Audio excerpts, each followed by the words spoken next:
23-year-old Mackenzie Lewick was originally from the city of El Segundo in California and was the second of her parents' 4 children and their only daughter. Sports were her big passion. Long bike rides down the beach, competing on the swim team, playing water polo, and she was a regular face in the crowds at her team's football games. When it came time for her university decisions, California-loving Mackenzie wanted to see more and feel an independence she didn't think she'd get from staying close to home. She settled on a place almost 700 miles away, the University of Utah, to major in kinesiology and pre-nursing and minor in health. She was accepted into Alpha Chi Omega, which quickly consumed much of what little free time she had. Members had to maintain a 2.5 GPA and participate in philanthropic endeavors as well. That, alongside the 2 jobs Mackenzie worked, meant she was always busy, and now in her 3rd year she decided to drop some classes and be a part-time senior. She lived off campus in a little townhouse with her pets, her hedgehogs, guinea pigs, and cat Nova. Her friends said she didn't do anything by halves and could always see the funny side of things, even throwing a birthday party for her cat Nova, with champagne for her friends and a cake made of cat food. She made everyone wear party hats and watch as she unwrapped presents for her. Kennedy was one of Mackenzie's sorority sisters and described her as a nurturer and very loyal. She was always smiling, so much so that when she had braces, she cut into her lips because she smiled and laughed so much. Kennedy said she was one of those people always cooking for you. She wants to make sure you're getting fed. She wants to make sure if you need a drink that you have a drink. It just made her happy to look after people. As the summer of 2019 started to creep in, the already stretched thin Mackenzie was faced with a new, tough challenge. She lost someone especially close to her, her grandmother. In mid-June, she flew out to Los Angeles for her funeral, and on June 17th at 1 a.m., she landed back at Salt Lake City International Airport. At 2 a.m., she sent her mom a text saying, "Landed, love you mama," and just a few minutes later she was looking for a ride, either using Uber or Lyft. When her mom Diana replied to her, she noticed that the usually blue iPhone message had been delivered as green.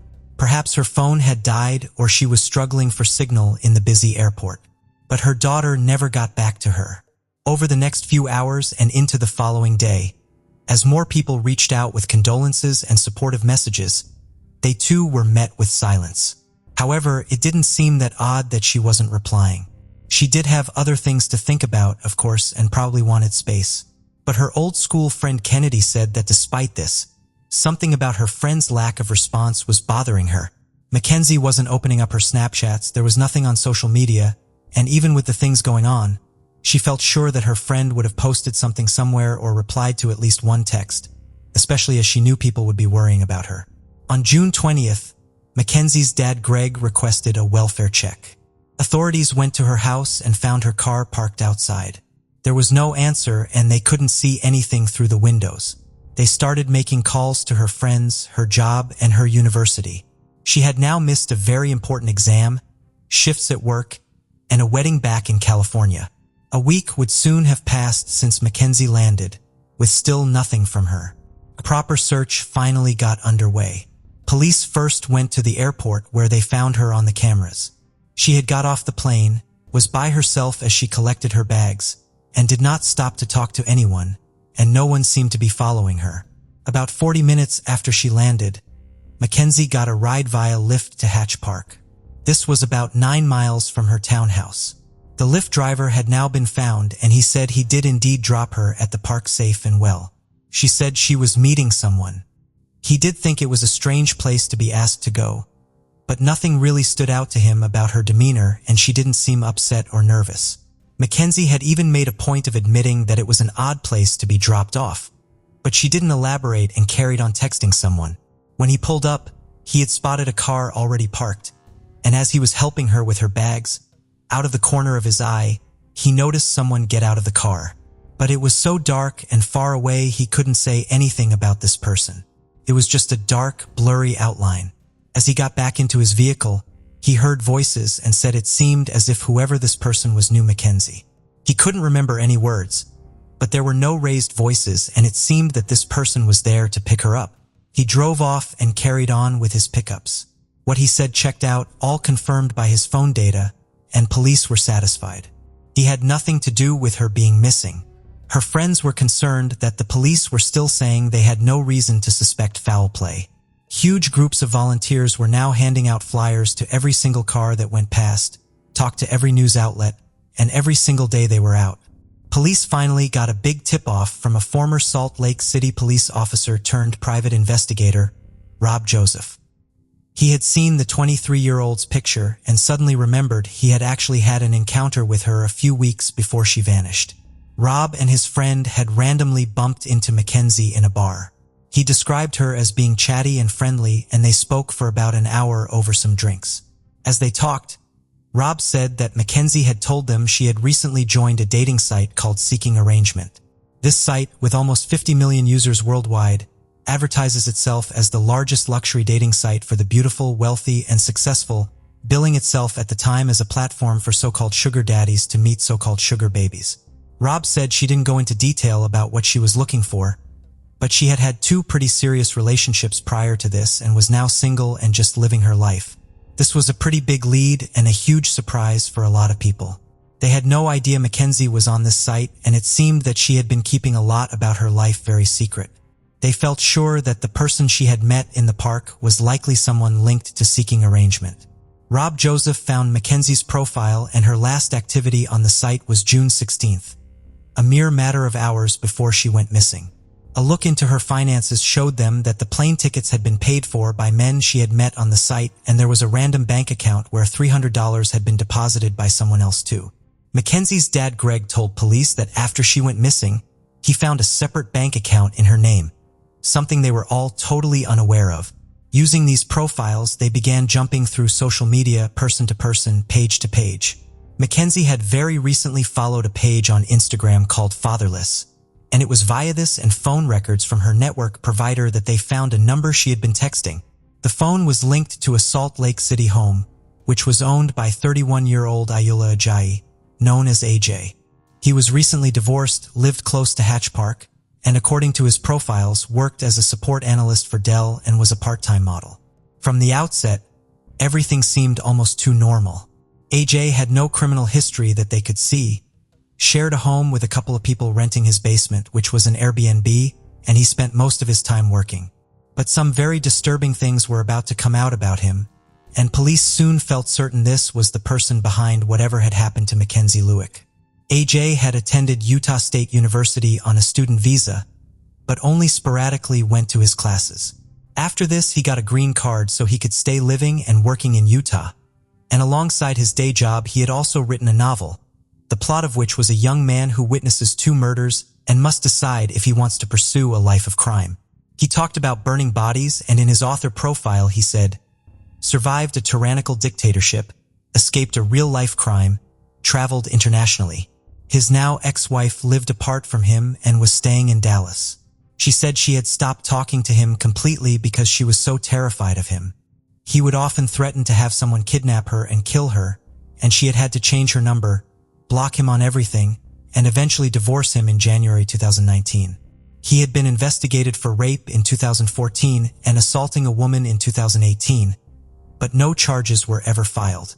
AJ told police that he had never spoken to Mackenzie and had no idea who she was. When asked why his number would be linked to her, he told officers that the text may have been sent by someone staying at his house. A local contractor named Brian told detectives that AJ had messaged him about building a hidden, soundproof room with a thumbprint lock behind a secret door in his house. AJ told him money was no object, but he needed a quick turnaround. He wanted to get it all finished before his girlfriend came into town. He asked why, and AJ said he wanted a place to hide his alcohol as his girlfriend was Mormon and didn't know he drank. Although Mackenzie was brought up in the Church of Jesus Christ of Latter-day Saints, she openly didn't practice it. Who he was referring to remained unknown. Brian said, "The reasons he was giving me just didn't add up to me, and I had a gut feeling and I just had to walk away. He was only inside the house 30 minutes. When me and my nephew left, we got in the truck and I looked at him and I was like, 'That was weird, right?' And he's like, 'Yeah, that was hella weird. We're not doing this job right.' And I was like, 'Hell no, we're not.' The plan never went ahead, but AJ continued to message him about it. AJ then voluntarily walked into the police station with a slightly different story. He admitted that he and Mackenzie had actually talked briefly after meeting on seeking arrangement, although she had stopped talking to him soon after he made contact. But he had finally admitted to communicating with her, and this was enough to issue a search warrant at his Fair Park home. They noted that the mattress was missing. His house smelled like bleach and there were multiple cameras in every room. He rented out some of his basement area to a couple of people and they were asked to leave the property while everything was going on. As police searched more, AJ stood outside watching on. He soon asked if he could go somewhere else as he didn't want people staring at him. As he walked off down the street, one of his neighbors told officers that they had smelled something horrible around the time Mackenzie vanished and had looked outside to see him pouring gasoline everywhere. They showed police where they had seen it. They found the remnants of a fire and a huge, freshly dug hole. A cadaver dog reacted quickly, ran straight to the patch of dirt, and lay down on it. They also found a bone, which they quickly determined to be human, and what looked like part of a scalp with hair still attached. A charred iPhone and some burned clothes lay around too. They seized AJ's devices, which later turned out to be full of child abuse material, children as young as 4 years old. AJ was found in a nearby park, detained, and taken back to the station for another interview. What they found was damning, but there were no test results yet. Over the following couple of days, phone records put both Mackenzie and AJ together at Hatch Park within less than 1 minute of each other. His car was also seen pulling into the park at 2:48 a.m. 10 minutes later. Her last text to him was sent and her phone was then turned off at 2:59 a.m., never to be turned back on. AJ's phone put him at his home at 3:07 a.m. AJ said to police that they were wasting time focusing on him and they would soon realize it was a dead end. They were closing in though, and the once so confident AJ was starting to seem less so. Finally, his phone gave them a key location. A day after Mackenzie got into his car, he had driven to an area in Logan Canyon 85 miles away from his house. This finally gave them a place to look for Mackenzie, but the area was massive and it would be a tough task. To their relief, they did not have to look far. In part of the river, they found Mackenzie's burned purse, bag, ID cards, and some more clothing. The items found in his home were all a match to Mackenzie. Near to where her ID was found, Mackenzie's remains were finally discovered in a shallow grave in a wooded area. It was clear that her arms had been bound behind her back by a zip tie and some rope was found next to her too. She had a hole in her skull and part of her scalp was missing, which had been found in his home, and the autopsy confirmed she had died from blunt force trauma. Police arrested 31-year-old Ayula Ajayi on suspicion of the kidnapping and murder of Mackenzie Lueck. His first hearing lasted only 2 minutes and he did not enter a plea. But the prosecution had a vast amount of evidence against him and his ex-wife said she was so disgusted and upset at what he had done. She was more than willing to testify against him in court. Upon hearing that the death penalty was on the table, AJ accepted a plea deal, pleading guilty to aggravated murder and desecration of a human body. In exchange for his guilty plea, some other charges were dismissed. These included aggravated kidnapping and obstructing justice.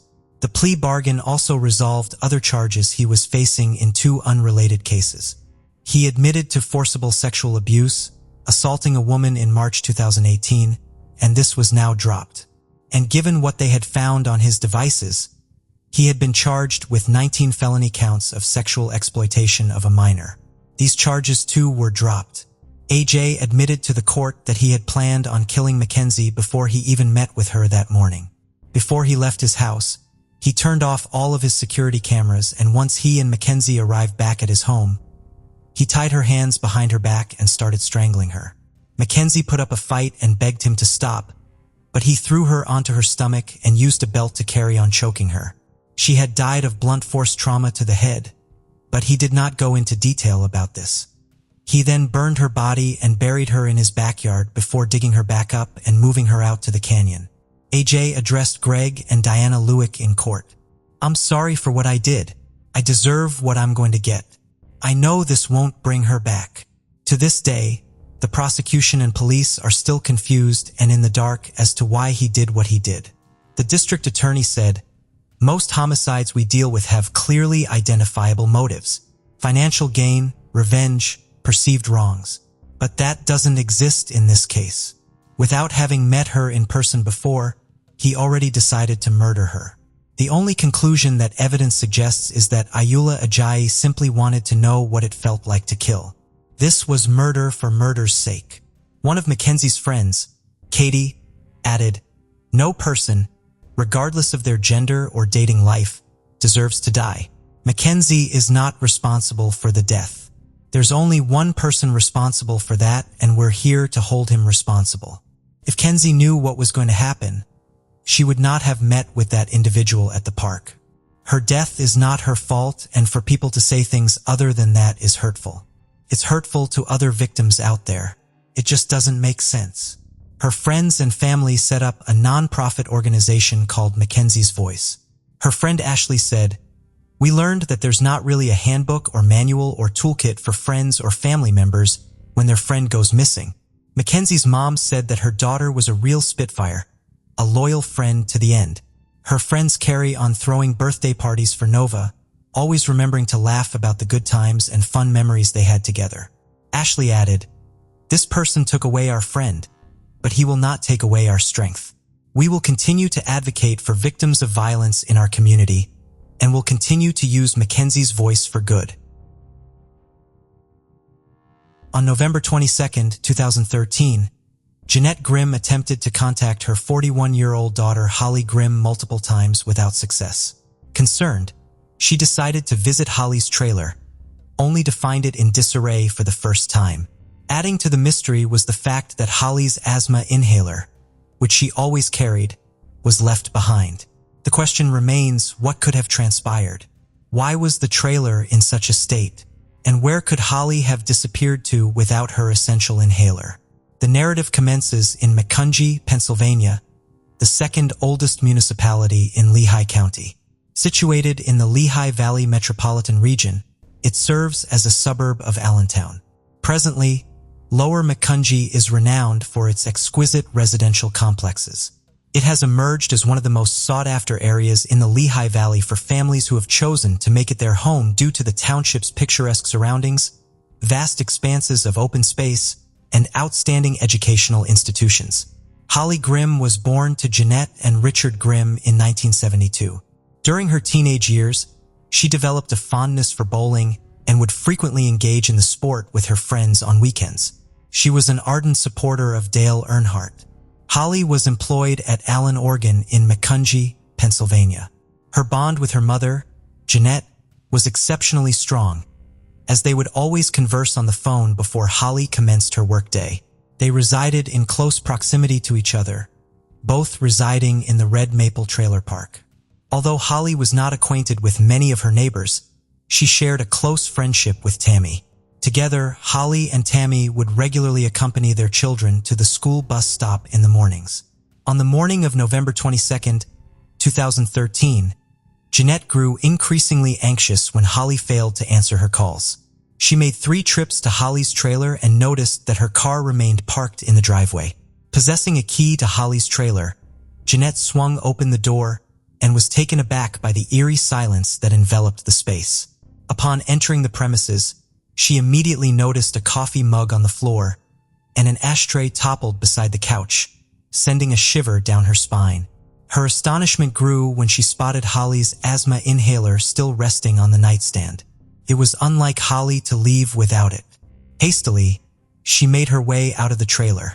However, upon re-entering her vehicle, an unsettling feeling engulfed her.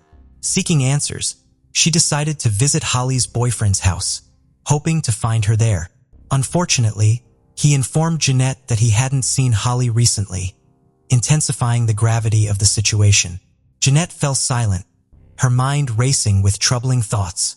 In a desperate attempt, she dialed Holly's office, only to learn that Holly had never shown up for work and hadn't notified anyone about taking time off. Anxiety consumed Jeanette as unsettling possibilities flooded her mind. Left with no other choice, she promptly contacted the Macungie Police Department. Police arrived swiftly, and Jeanette wasted no time in briefing them on the situation, handing over Holly's trailer keys. As the officers entered the trailer, they discovered Holly's car keys on the floor near the entrance and her glasses on the coffee table.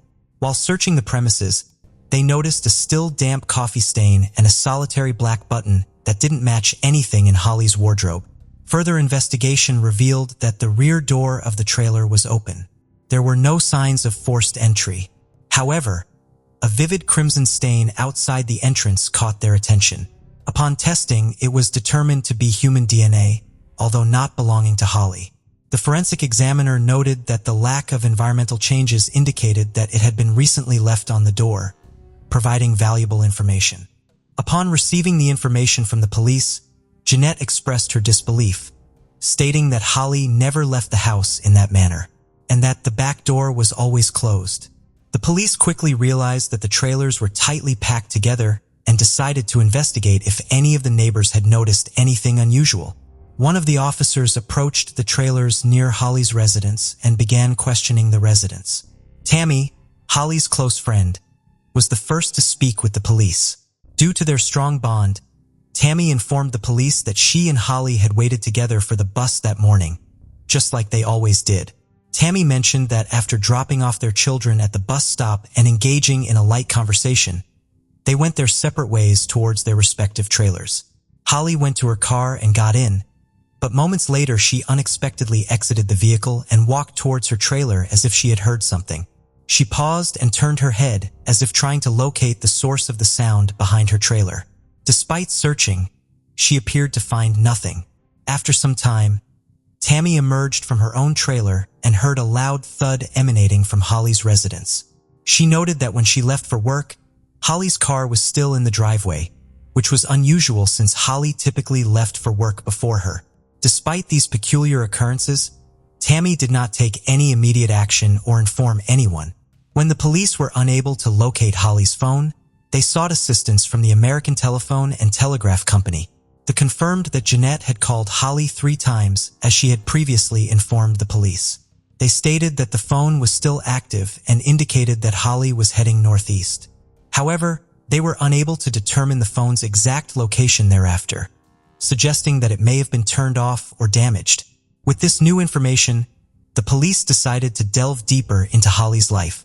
When they visited Allen, Oregon, Holly's workplace, the entire staff was shocked by the news of her disappearance. However, when Holly's coworkers were interviewed, they provided some intriguing information. They informed the police about a peculiar occurrence involving their colleague, Michael Horvath.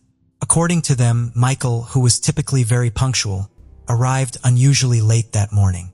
This prompted the police to initiate a search for Michael. As they delved deeper into his life, they uncovered a multitude of strange details. Michael G. Horvath was born in 1967 and resided in Ross Township, Macungie in 2013. He lived with his wife, Kathy. The locals of Ross Township regarded Michael as an enigmatic individual. Even in the office, he possessed an eccentric demeanor.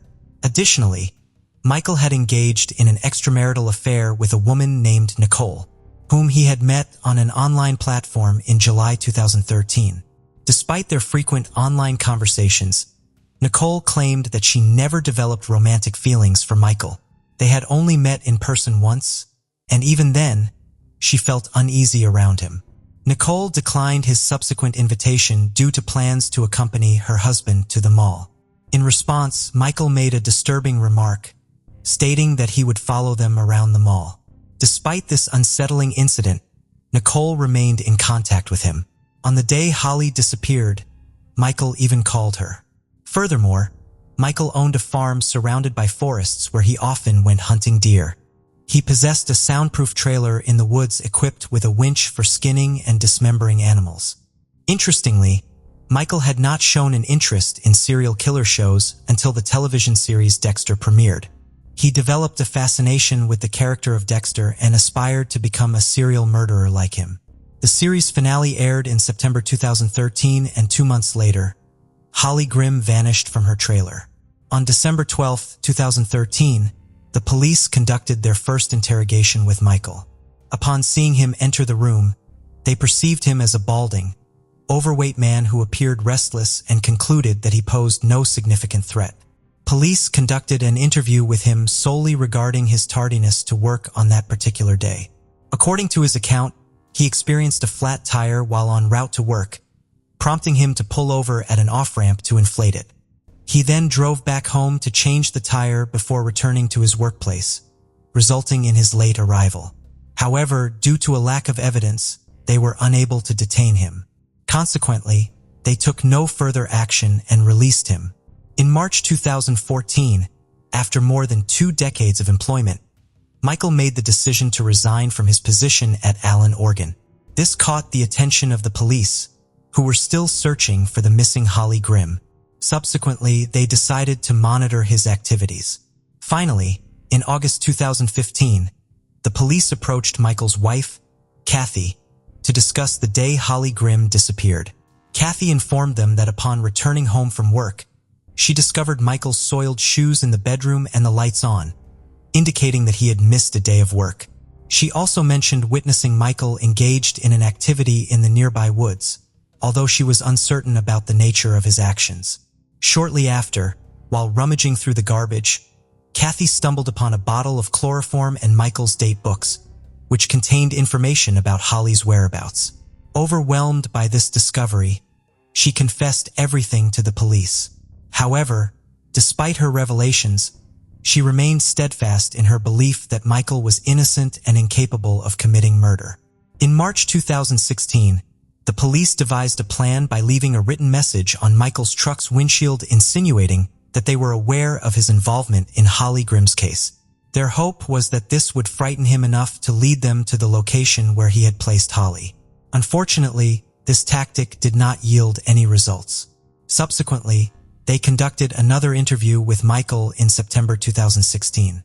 During the interview, he confessed to delivering some items to Holly's residence in 2012. Specifically, he sold her a dryer and washer. Additionally, the police managed to obtain a blood sample from Michael. This was done because he claimed to have sustained injuries while handling the washer and dryer. However, through meticulous laboratory analysis, it was determined that the blood found on the door was recent, not from years ago. Subsequently, when the DNA results came back, they confirmed that the blood on the back door of Holly's trailer belonged to him.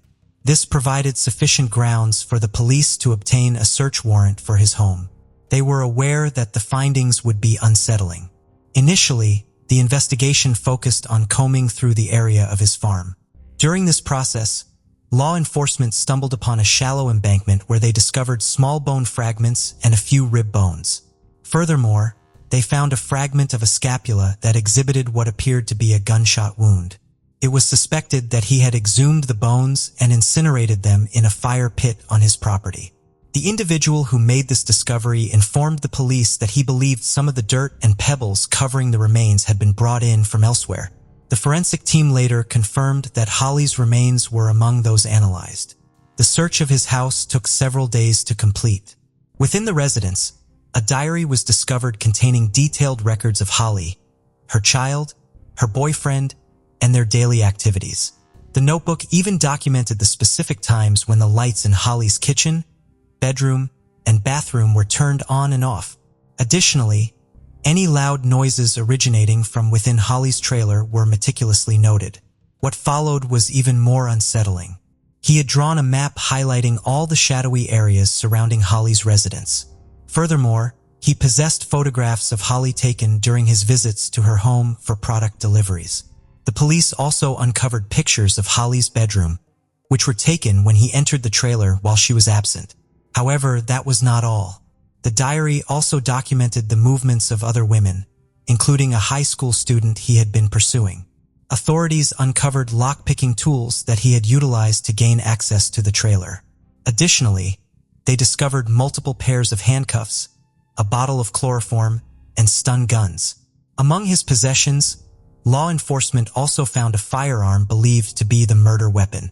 Disturbing images of women being rendered unconscious with chloroform and a film titled Hunting Humans were also uncovered by the authorities. Holly's mother, Jeanette, took on the responsibility of raising Holly's child, but unfortunately, she passed away in March 2017. Although finding her daughter's body may have brought her some solace, she did not live to witness justice being served. The trial of Michael Jean Horvath concluded in June 2022 with a guilty verdict. While the prosecution sought the death penalty, it took an additional 3 months for the final sentence to be handed down. On September 8, 2022, Michael Horvath was sentenced to life imprisonment in Monroe County. Upon hearing the sentence, Michael expressed, "I apologize for their loss, but Your Honor, I maintain my innocence in this murder case and I will continue to fight until the very end." Deep within the confines of a landfill in Rankin County, Mississippi, a chilling revelation sent shockwaves through the community. Unearthed amidst the trash and debris, a lifeless body was discovered, discarded without a shred of dignity. Who was this unfortunate soul, callously dumped within the heart of this trash heap?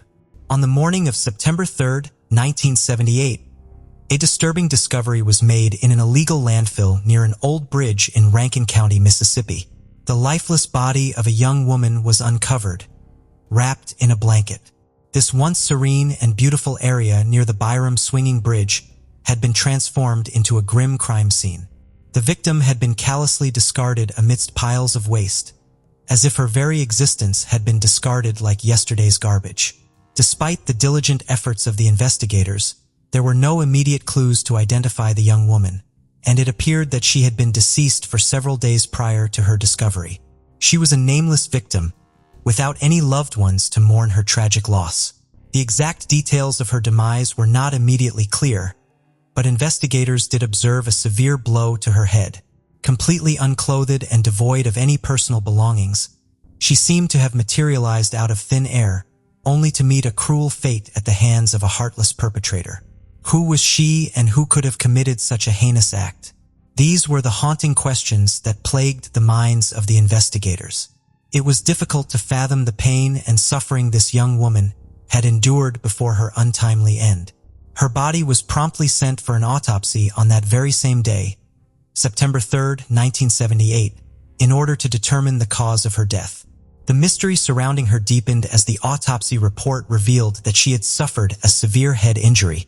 Although there were no signs of physical assault or sexual abuse, the examiners did discover multiple abrasions on her face, arms, and back. Despite their meticulous examination, they were unable to ascertain the exact circumstances that led to her tragic demise. The only clue they had was her estimated age, which ranged between 20 to 25 years old. The investigators were resolute in their mission to bring justice to the unknown victim discovered at the illicit landfill in Rankin County. On September 4, 1978, they diligently combed the area, knocking on doors and questioning locals in search of any recollection of suspicious activities or unusual incidents during the time when the victim's body was found. Unfortunately, no one seemed to possess any knowledge about the woman's identity, leading the investigators to christen her as Mississippi Jane Doe. Undeterred, they pursued leads across the United States and Canada, hoping to unveil her true identity. However, every avenue they explored proved fruitless and the case eventually grew cold, fading into obscurity, leaving behind unanswered questions and a prevailing sense of injustice for the victim. For more than 4 decades, the case remained in this state. Finally, a glimmer of hope emerged in April 2021. Case was entered into the National Missing and Unidentified Person System, seeking assistance in the aspiration that someone, somewhere, would recognize her and shed light on her identity. Despite the aid of advanced technology and the resources of the National Missing and Unidentified Person System, the woman's identity remained an enigma. It appeared that the mystery of the unidentified Jane Doe would forever remain unsolved. However, fate intervened when officials from Ohio reached out to Rankin County Coroner David Ruth and his deputy Heather Smith regarding a remarkably similar case in their state that had been resolved using genetic genealogy. Suddenly, the Mississippi officials found themselves reinvigorated and determined to take a significant step towards uncovering her identity. They petitioned the courts to exhume the victim's body, and after careful evaluation of the evidence, Judge Dewey Arthur fulfilled their request. Case that lay dormant for so long was on the brink of being reignited, marking the beginning of a new phase in the quest for answers. In April 2022, officials set out on a mission to unravel the truth behind a mystery that had puzzled many for decades. With unwavering determination and a meticulous attention to detail, Coroner David Ruth and his team carefully unearthed the body of the homicide victim, who had been laid to rest for over 40 years. The collection and preparation of forensic evidence were carried out with utmost care as they understood the significance it held in potentially identifying her. Their primary objective was crystal clear: to extract the DNA needed to unlock the secrets of the past. In the heart of Mississippi, a philanthropist named Carla Davis dedicated herself to aiding in the resolution of the state's cold cases. Fueled by a strong sense of justice and a compassionate spirit, Carla generously funded the exhumation of the unidentified woman and pledged ongoing support for the investigative work required to establish her identity. She recognized that uncovering the woman's name was pivotal in cracking the case and providing closure to her loved ones. Carla's unwavering commitment to justice and empathy towards the victim and her family serves as a poignant reminder that even in the bleakest of circumstances, there are individuals advocating for what is right. Despite encountering setbacks with the initial DNA testing efforts, Carla Davis and the resilient Rankin County investigators refused to succumb to despair. They opted to enlist the expertise of Othram, a cutting-edge laboratory renowned for its success in solving intricate cases. Having already tackled numerous challenging investigations in Mississippi, Othram eagerly accepted the task of delving into the forensic evidence of this particular case. Armed with a renewed sense of optimism, they embarked on a third round of testing, resolute in their mission to unveil the woman's identity. In a groundbreaking scientific development that breathed fresh life into the long-standing case, Othram Laboratories received a minute vial of forensic material from the 1978 Jane Doe. The Othram lab team refused to give up, despite facing previous failures in DNA extraction.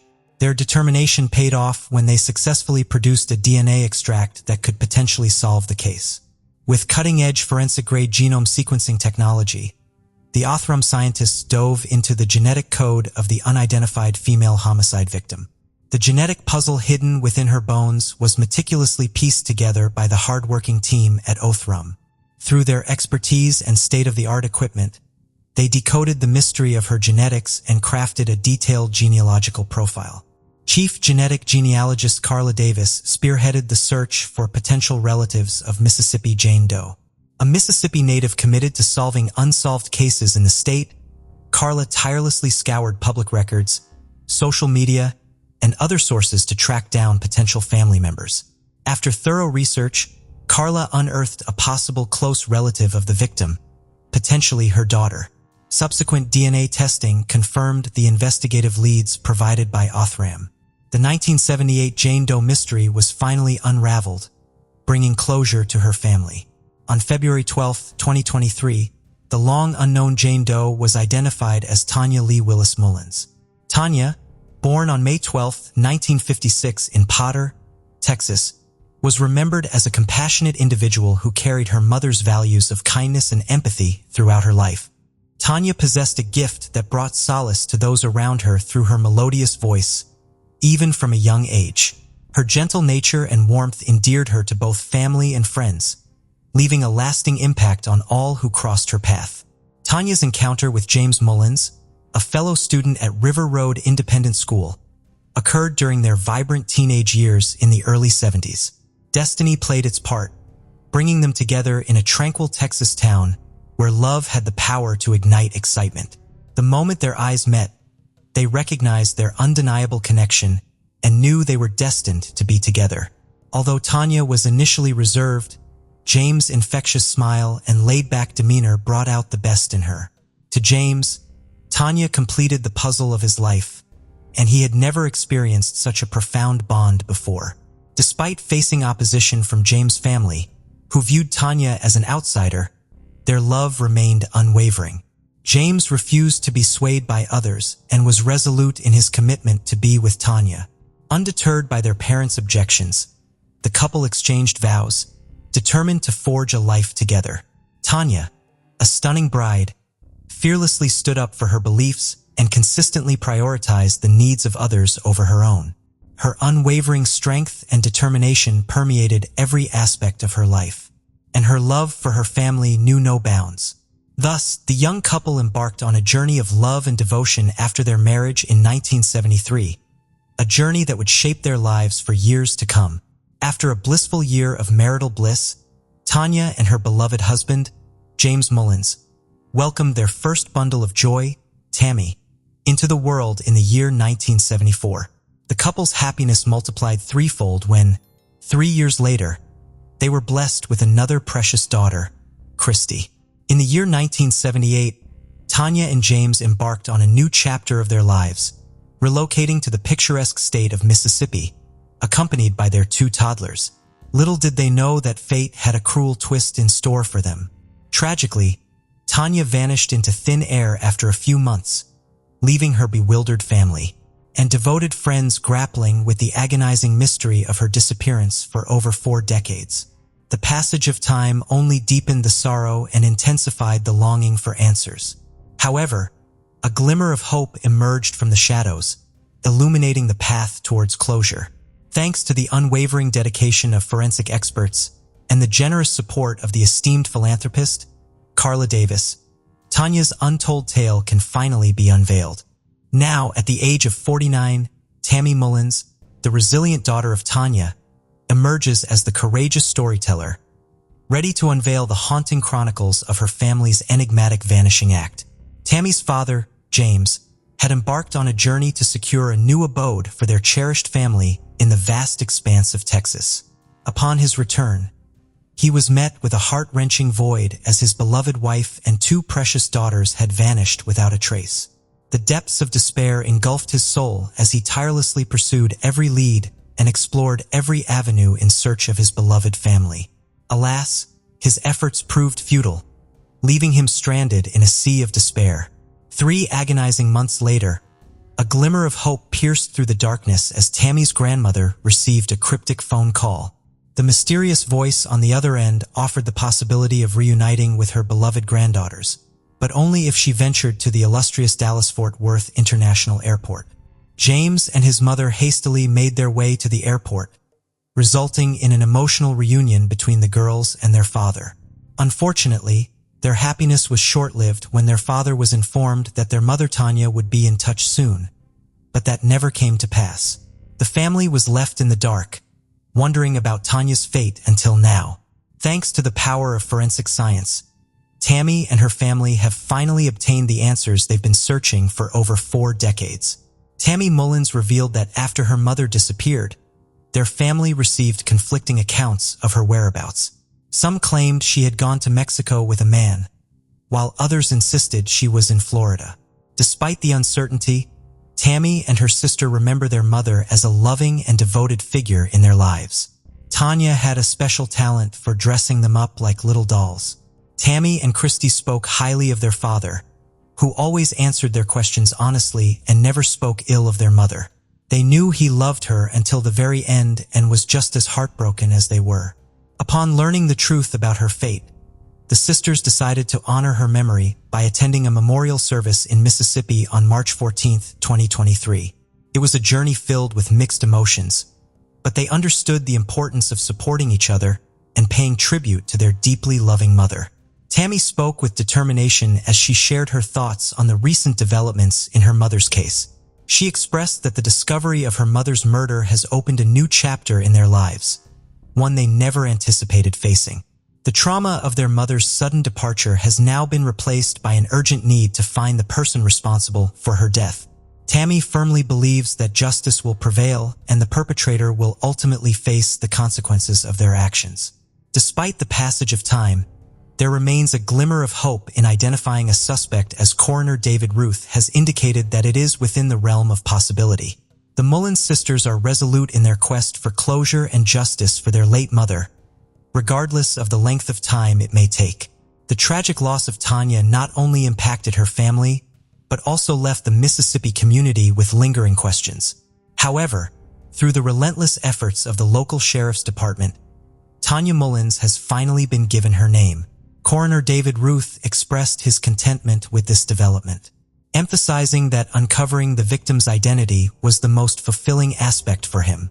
What's more, the investigation incurred no cost to taxpayers, all thanks to the generosity of Carla Davis, who financed the necessary examinations and forensic tests.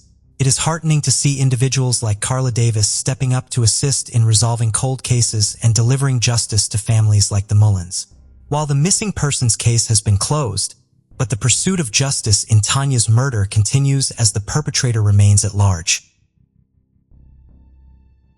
32-year-old Natalie McNally was born to parents Noel and Bernadette and had 3 brothers, Brendan, Declan, and Neil, with Neil saying that being the only girl, she was definitely the princess of the family. Described as quick-witted, independent, and driven, Natalie had studied law before going into marketing, and she now worked for the huge bus and rail services company TransLink. Outside of her job, her loves and hobbies were simple: jigsaws, reading, sports, and long walks with her dog River. Natalie was a big activist and loved supporting her local charities and community, and she was also a regular face at Belfast Pride. She even campaigned for better services for those living with diabetes in Northern Ireland, something which she had dealt with herself since the age of 3. Her best friend said she was tiny and gentle, but when it came to things she was passionate about, she could be the loudest person in the room. She was in a relationship with 33-year-old Stephen McCullough, and they had just found out that Natalie was pregnant. Although they had only been together for a few months, Bernadette said the pair were really in love and couldn't wait to meet their little one. Natalie had told her mom and dad about the baby, but was going to surprise the rest of her family on Christmas Day with the news. This would be her parents' first grandchild and the first niece or nephew for her brothers. It was really special time for everyone. On December 18, 2022, she spent the day with her parents and her dog River, cheering on Argentina, who were playing France in the World Cup final. She was in no rush to leave and had had a lovely evening with her parents. Bernadette described her as very content. A baby on the way, Christmas around the corner, a great job, and she was about to have some much-needed time off. However, Natalie did have a shift the next day, and as much as she wanted to stay and talk, she bundled River along with a load of Christmas wrapping paper into her car. She turned and said, "Mommy, I'll see you Monday or Tuesday. Come on, River, let's go and see the cats." They waved her off and she drove back home to the Silverwood Green area of Ligon, where she lived with River and her 2 cats. Once home, she briefly tuned into social media, where she saw her boyfriend had posted a status about doing a big Christmas live stream on YouTube. Over the years, he had amassed almost 40,000 subscribers. He would often upload videos of himself gaming, give him reviews of products and TV shows, talking about all manner of electronics and gadgets, and showing off his extensive array of collectibles. His channel was a big part of his life, and this was his first live stream in almost a year. Natalie liked his post and he sent her a text saying, "Wish me luck." She replied and said, "I might have a peek at your live stream later." She then fed the pets and started winding down for the night. The following morning, alarmingly, Natalie didn't turn up for work and she wasn't answering her phone.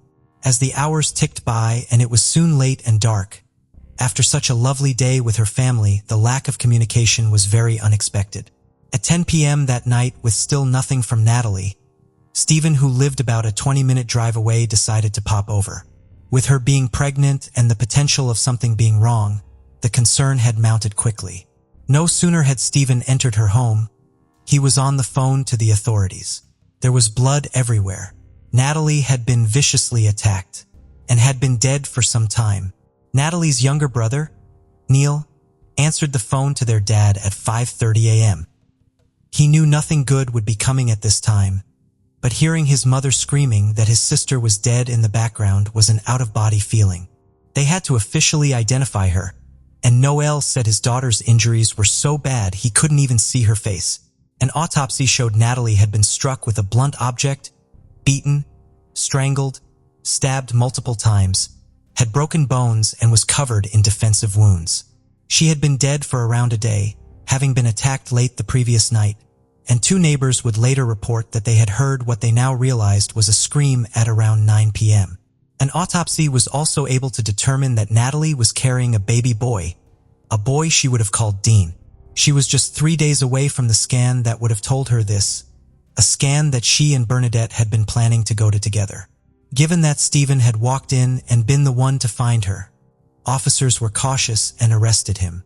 He said he was home all evening, showing them his live stream, which lasted from 6 p.m. until midnight. While some of it was a blur because he had been drinking throughout, he hadn't left and he hadn't spoken to Natalie during this time. He told them he had been cutting out drinking as Natalie was now avoiding alcohol, so it was in solidarity with her. But as it was a Christmas streaming special, he decided to, in his words, get shit-faced. He fell asleep almost as soon as the stream ended and was pretty hungover and sleepy most of the next day. Who on earth would want to do this to Natalie, they asked. Steven told them her ex-partner had recently been harassing her, and it was the only name that came to mind. His live stream was a solid alibi and he could be accounted for, and with this as well as giving them a name to look at, Steven was released without charge, and the Police Service of Northern Ireland, also known as the PSNI, were saying he was not a suspect. In all the commotion with Steven coming into the house and the noise, Natalie's beloved dog River was so frightened, he bolted out of the front door and ran into the road, being hit by a car. Thankfully, he did pull through and was swiftly taken to Nolan Bernadette's, where he would carry on living from that point. Although the police couldn't completely rule out a random intruder, it seemed very unlikely. There had been no forced entry and nothing had been stolen. They believed that Natalie had not yet got round to locking her door and her killer had just walked in without knocking. This would be a very strange and risky thing for a chance intruder to do. Due to the brutality of the scene, her killer would almost certainly have had blood on them and would have had to wash off or dispose of the clothing and shoes, so maybe there had been something dumped somewhere. Officers started combing through the area around the Silverwood Golf Club, which backed onto Kiln Road, directly behind Natalie's home. Following Steven's arrest and release, a second, unnamed man in his 40s was also arrested, but was quickly released on bail pending further inquiries. Vigils were being held in the quiet cul-de-sac where she lived, and huge rallies with her family and Steven in attendance were held. More than 1,000 people attended a rally in Lugan Park, and Natalie's case was spreading through the media. Her favorite team, Everton Football Club, even displayed a tribute to her during their matches, and a personalized stone was laid in their new grounds. Something her family said would have meant everything to her because she could now always be in one of her favorite places. On Christmas Day, Natalie's family had a wake, and a day later her funeral was held. In her coffin, her family placed photos of Natalie and her pets and the bibs she had just bought for baby Dean. Steven asked to have 20 minutes alone with her to say his goodbyes privately.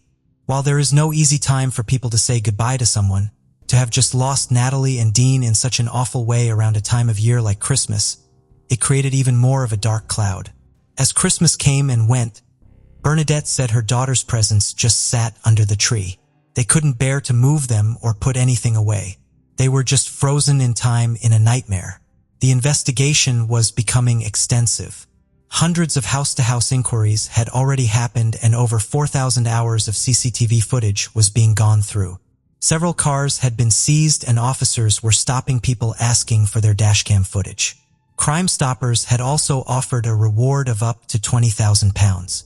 It soon rolled over into the new year, and on the 5th of January, the PSNI said they had some tapes that they wanted to release to the public. Tapes which showed who they strongly believed was Natalie's killer. In the footage, a man could be seen entering Natalie Street at 8:52 p.m. on the night she was killed. Then at 9:30 p.m., a little over half an hour later, he was spotted coming back out and walking the same way he came in. He was wearing white shoes and a hat and carrying a rucksack. More CCTV from another camera, which they did not release to the public, showed the same figure walking straight up to Natalie's house. They felt the way in which he walked up to her home showed he clearly knew the area, knew Natalie, and was there for one thing. It was a targeted and planned attack. The calmness with the way the man had walked back down the street was deeply unnerving. Authorities had also located what they believed to be the murder weapon, a knife that had come from inside Natalie's house. Not something the killer had brought with them. A marigold glove print was found in blood inside her house too. It was now 6 weeks since Natalie had been killed, and authorities just didn't have anything concrete. The name that Steven had given them had gone nowhere, and there were no more tips coming in about the CCTV. There was no evidence to suggest that this ex-boyfriend, the person who Steven had accused, was in Lugan at the time of her murder, and that that person was with someone else at the time. A total of 3 arrests had now been made, but no charges filed. There was now a fear that so much time had passed, her killer could long have fled Northern Ireland and gone elsewhere, and if that was the case, they were looking at an almost impossible task. Instead of continuing to move the searches for clues further afield, they decided to focus back in and closer to home. Detectives said so much of it was down to waiting for forensics to come back and going through people's devices with a fine-tooth comb. One detective said, Stephen McCullough, Natalie's partner. His behavior in general since Natalie had been killed was odd to say the least. After his release, he had not once asked the detectives for an update on her case, not once chased them for any information, and quite frankly had shown zero interest in getting anything solved. He had also refused to give detectives the full details about Natalie's house when he got there, what he saw and what happened before he called for help.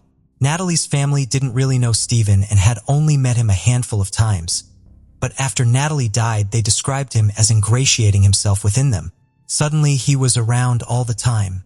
They had his devices seized, and his computer was now highlighted as something that would blow the case wide open. His alibi for that night was of course the live stream, and during the 6 hours he was online, his stream was also called Violent Night Christmas Live Gaming Stream. Wearing a Christmas hat and drinking, his description box read, "A Merry Christmas," but this 6-hour live stream he had done on December the 18th was in fact not live at all. It had actually been pre-recorded late on December 14th and had been set to play on YouTube between 6 p.m. and midnight on December 18th, and just 5 minutes after it went live on YouTube, Stephen had deleted the pre-recorded video off his computer. He had frequently apologized to his viewers, saying he was unable to interact with them in the chat because his computer was having technical issues, further creating the illusion that he was live when actually they were watching a video that had already been made. The more experts watched, the more frightening everything became, and the more obvious it was that the lengths he had gone to falsify his alibi was chilling. During a break in the video at around 9:15 p.m., instead of the title card that said "Live stream back soon," as it had in the previous breaks, the screen was replaced momentarily with a photo of the James Bond film No Time to Die. This would have been the time that Natalie was being killed and the same time that neighbors had heard the scream. They had worked back through the CCTV as well and now had more than enough evidence to prove that the person on the footage on her street was Stephen.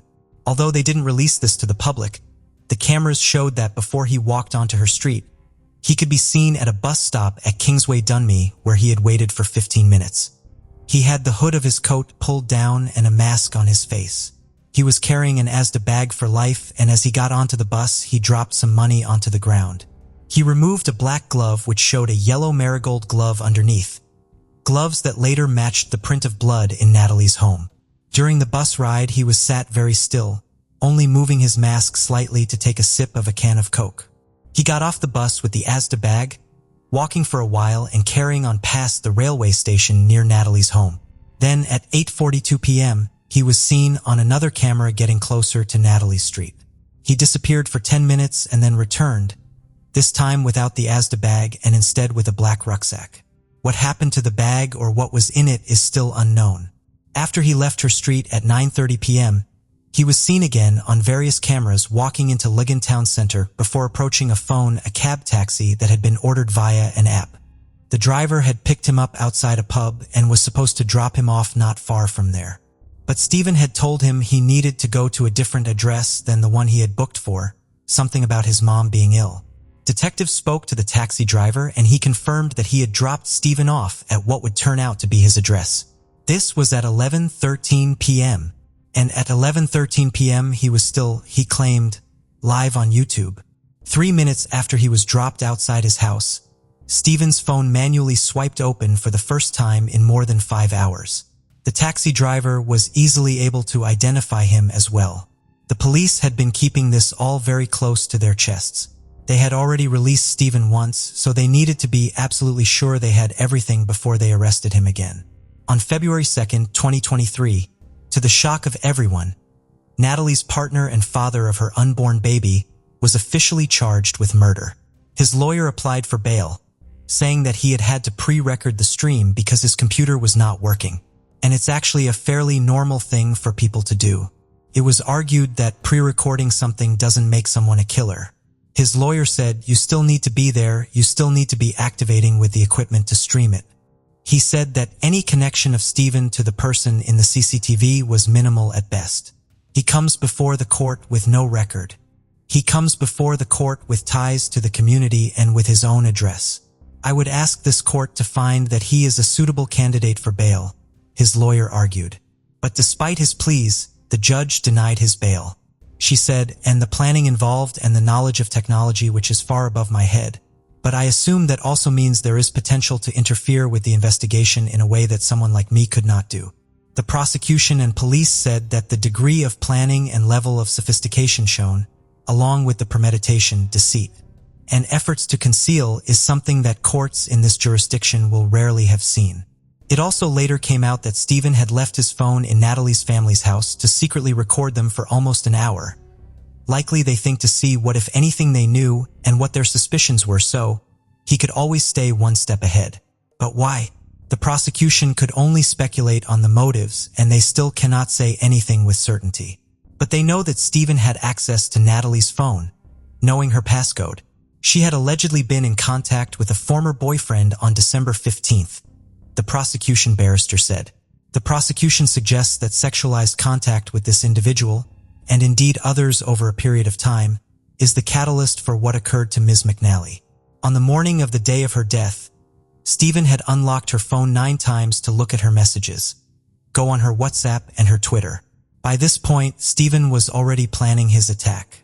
He had already pre-recorded the video, just a matter of hours after he first saw any messages on December the 15th. He staged the stream, the timings, and made sure to leave all of these chilling references throughout. The prosecution said the devil is in the detail. The detail of this video is chilling, brazenly taunting and leaving messages behind. Now, while Stephen would eventually admit he was not live streaming on the night of the murder, he still denied the murder itself and maintained he was drinking on his own in his house and fell asleep. He entered a plea of not guilty.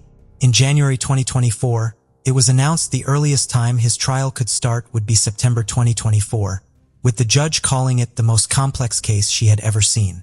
Police said the lengths that Stephen had gone to plan what he had done, cover it up and give himself an alibi, was staggering. He stood with her family at her funeral, grieving alongside them while secretly recording them, and all while knowing exactly what had happened. A strategy for tackling violence against women and girls was due for publication in Northern Ireland after this happened, with the government saying Northern Ireland has the joint highest female homicide rate in Europe and the number of women murdered in their own home doubled during lockdown. Natalie's family continue to work with other people that have gone through similar things, campaign and keep Natalie's name alive in the media. Noel said his worst fear in life was always one of his children passing away before him. Bernadette said Natalie would always say, "Wise up would you, mummy, just get on with it." Her daughter was a no-fuss and no-drama person, and her get-on-with-it attitude inspired her to take everything as it comes, as hard as that might be. There was nothing that Natalie couldn't handle, and Bernadette always remembers that in her darkest moments. The tranquility of a small American town was shattered by a tragic incident. A young girl vanished without a trace from her own residence, leaving behind her personal items, phone, and car. As time passed, the investigation of this case started to resemble a typical crime series, with the exception that it was all unfolding in reality. The community was engulfed in an atmosphere of fear and suspicion, because any of the residents could have been involved in the girl's disappearance. It was only after 12 years that the chilling truth was revealed to the entire world. Tara Grinstead, born in 1974 in Hawkinsville, USA, was an active participant in beauty pageants during her high school years, where she won several accolades. From a young age, she aspired to receive a quality education, saving the money earned from competitions to fund her studies. Following college, Tara obtained a master's degree in education and secured her dream job as a high school history teacher in Ocilla, Georgia. This small town epitomized quintessential America, with a population of around 4,000 individuals who were well acquainted with one another. Life was serene and predictable, with no one suspecting the occurrence of any major crimes in Ocilla.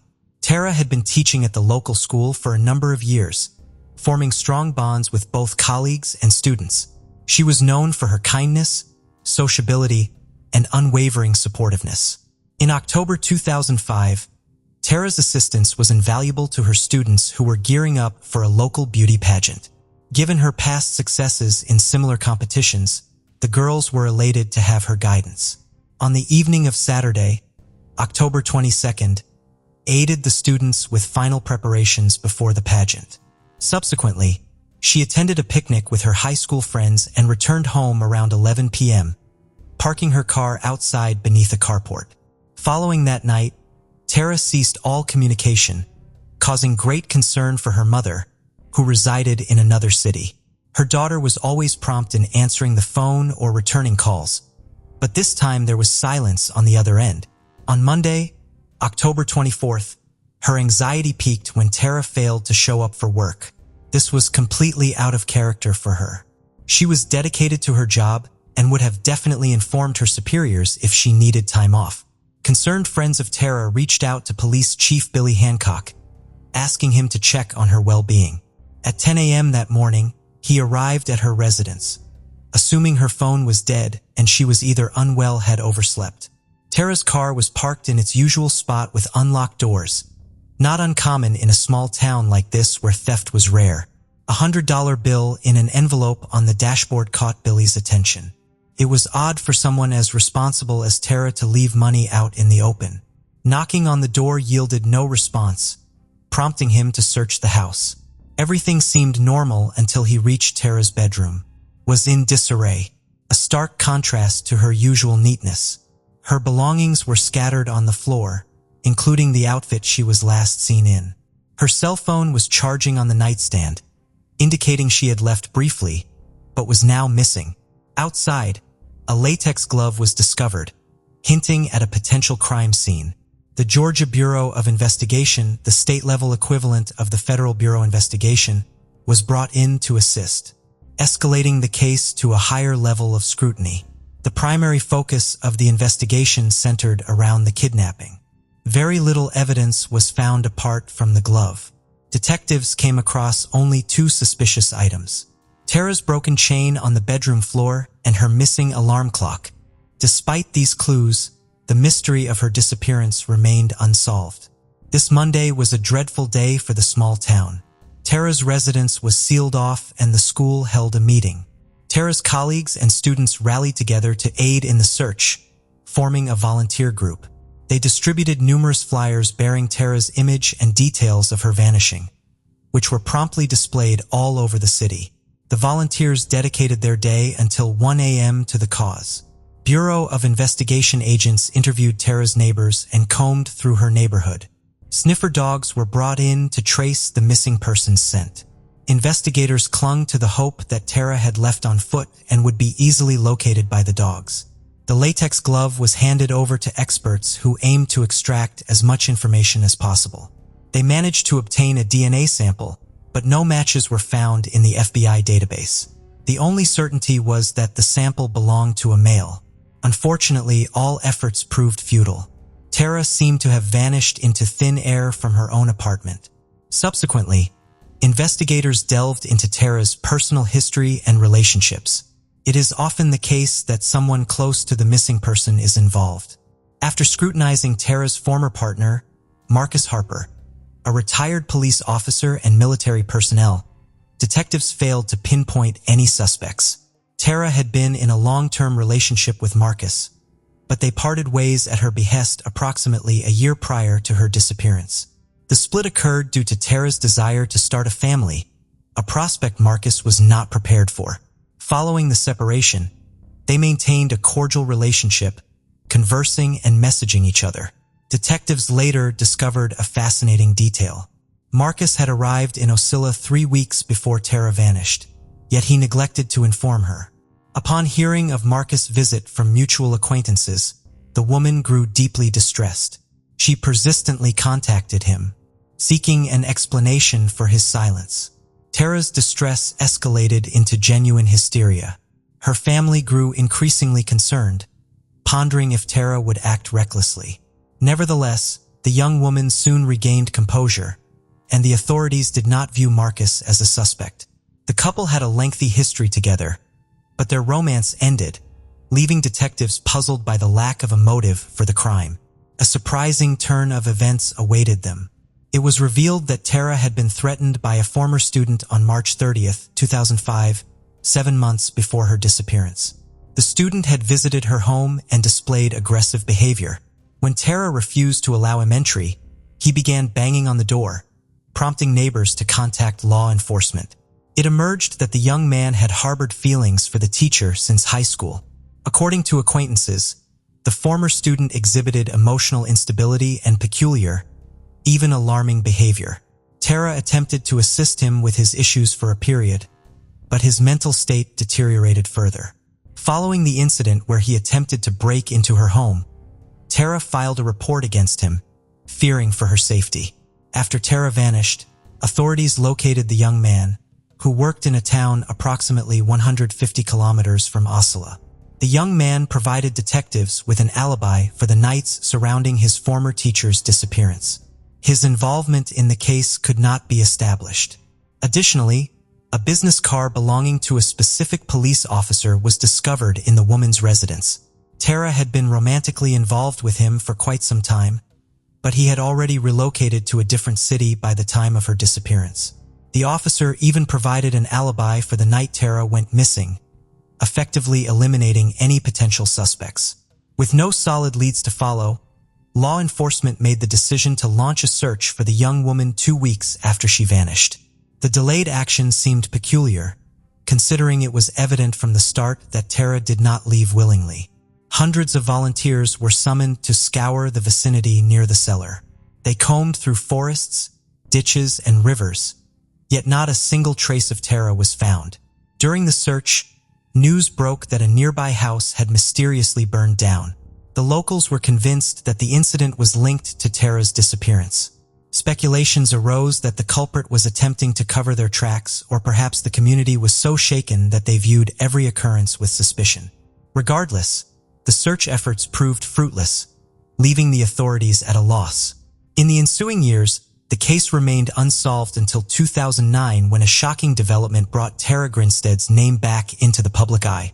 A YouTube channel emerged, featuring a chilling video with a masked man confessing to the disappearances of 16 girls, including Tara. He claimed to have hidden the bodies and promised to reveal their burial locations in subsequent videos. Upon investigation, law enforcement confirmed that all 16 names matched those of missing women. The Federal Bureau of Investigation swiftly identified the video's creator as 27-year-old Andrew Haley. Following his apprehension, Haley insisted that it was all a joke.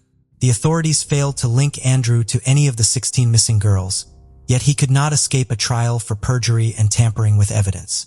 He was sentenced to 2 years of forced labor and 13 years of probation. The fleeting hope of solving this cold case vanished, leaving the police once again without a single lead. In December 2010, Tara Grinsted was officially declared deceased due to lack of evidence.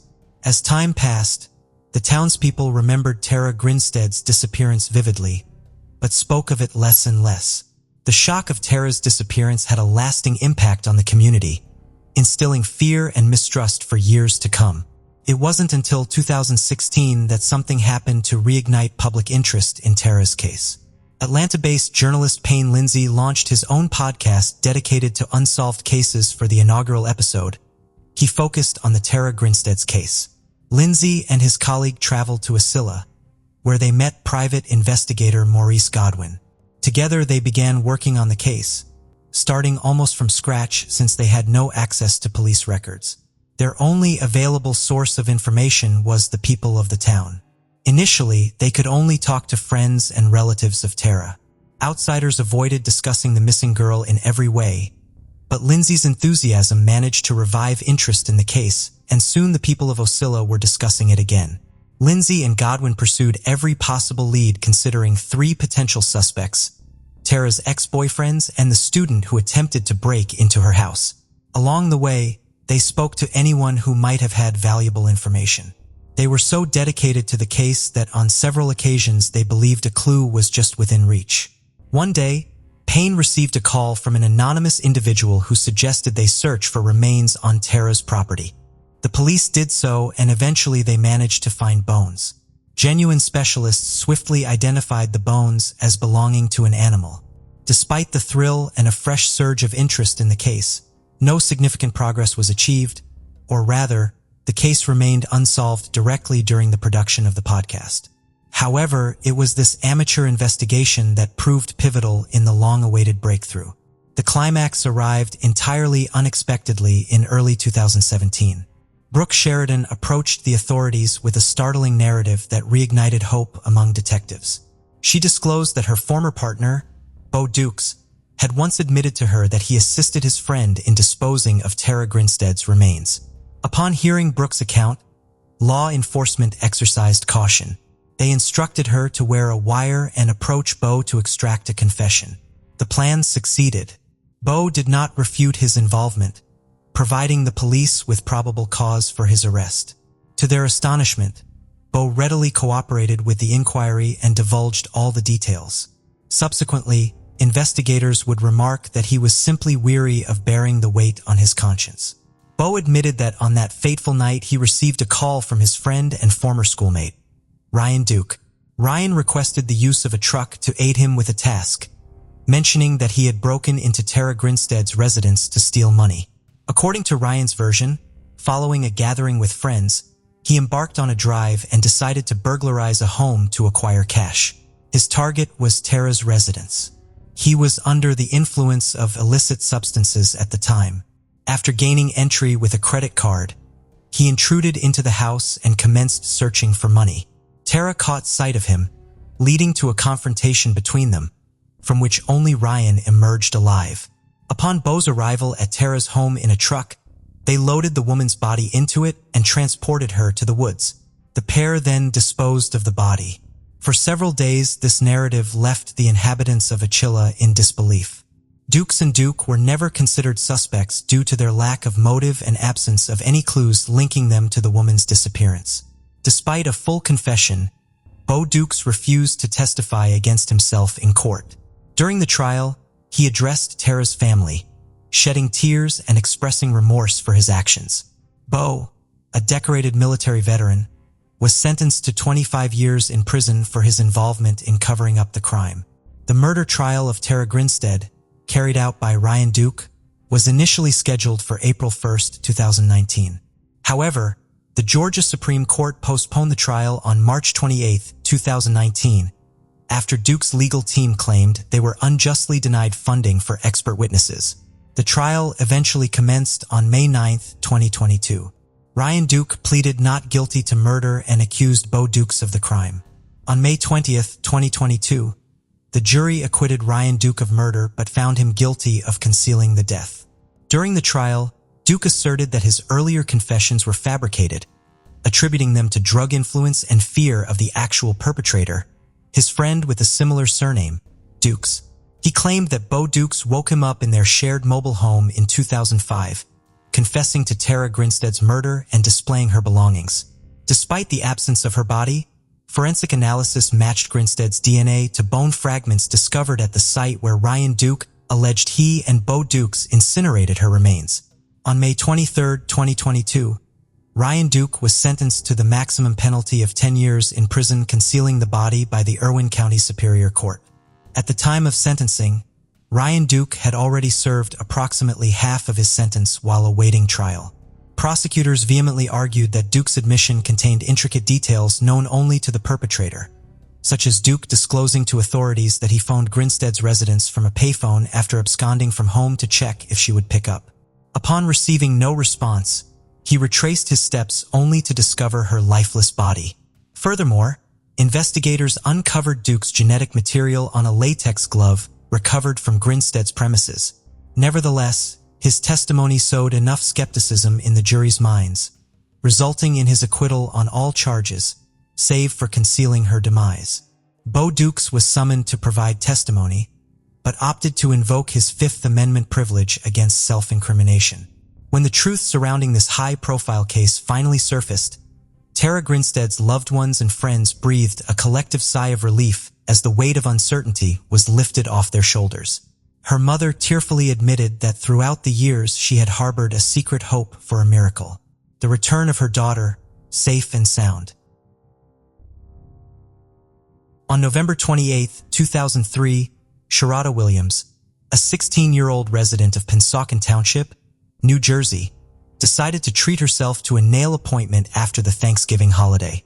Around 5 p.m., she left her home, which was conveniently just a short 5-minute walk away from the local salon where her best friend was eagerly waiting for her. Sharada assured her parents that she would return shortly, but as hours passed without any sign of her, her parents grew increasingly worried. In a state of panic, her mother began reaching out to Sharita's friends, only to discover that even her best friend had not seen her that day. The disappearance of Sharita Williams left her loved ones questioning what could have possibly happened to her. Did she lose her way, or was there a more sinister reason behind her sudden vanishing? Pennsauken Township, located in Camden County, New Jersey, is a suburban area neighboring Philadelphia along the Delaware River. As of the 2020 United States Census, the population of this township was approximately 37,000. Known for its significant industrial park, Pennsauken houses major facilities such as a Pepsi bottling plant and the headquarters of J&J Snack Foods. The residents of Pennsauken are known for their warm and welcoming nature, creating a peaceful community. However, it is worth noting that the crime rate in Pennsauken in 2003 was higher than the national average, with 592 incidents per 100,000 people compared to the national rate of 478. Sharita Williams, a high school student, resided in Pennsauken with her family. Born on October 1, 1987, she was the beloved daughter of Harry and Wilma Williams and grew up in a nurturing home alongside her sister, Sabrina, and brother, John Henry. Sharita possessed a keen eye for the arts, particularly photography, and had a deep passion for music and dance. Monday nights were cherished moments for the Williams family as they would come together to laugh, cry, and bond over the stories unfolding on the screen. Sharita actively participated in the youth group at Ashbury United Methodist Church in Pennsauken, where she found an outlet for her strong sense of community and compassion. Sharita, a popular junior at Pennsauken High School, possessed a deep fondness for children and eagerly embraced any opportunity to babysit for friends and relatives. Her playful nature and boundless energy endeared her to the children, who adored her in return. Sharita's strong empathy and love for her community fueled her aspiration to become a social worker and help people in need. Known for her bright and magnetic personality, she approached life with unwavering trust in the goodness of others. Sharita eagerly anticipated attending college and leaving a lasting impact on the world. Despite her big dreams, she also found joy in the simple pleasures of life, such as getting her nails, hair, and eyebrows done. On November 20th, 2003, at 5 p.m., Sharita left her home to visit a salon located just a short 5-minute walk away. Her plan was to meet her best friend there. However, the events that unfolded would forever alter the lives of those who loved her. When Sharita failed to return home at the expected time, her mother Wilma contacted her friend and was shocked to learn that they hadn't met at the salon. This revelation unsettled Wilma as her motherly intuition sensed that something was amiss. As the night wore on, Sharita's parents clung to hope, anticipating her return, but she never came back. Unable to bear the wait any longer, on November 29, 2003, Sharita's parents filed a missing person report. The Camden County Police swiftly initiated a search for Sharita in and around the salon and its vicinity. Meanwhile, her parents actively scoured the streets of Pennsauken in search of their beloved daughter.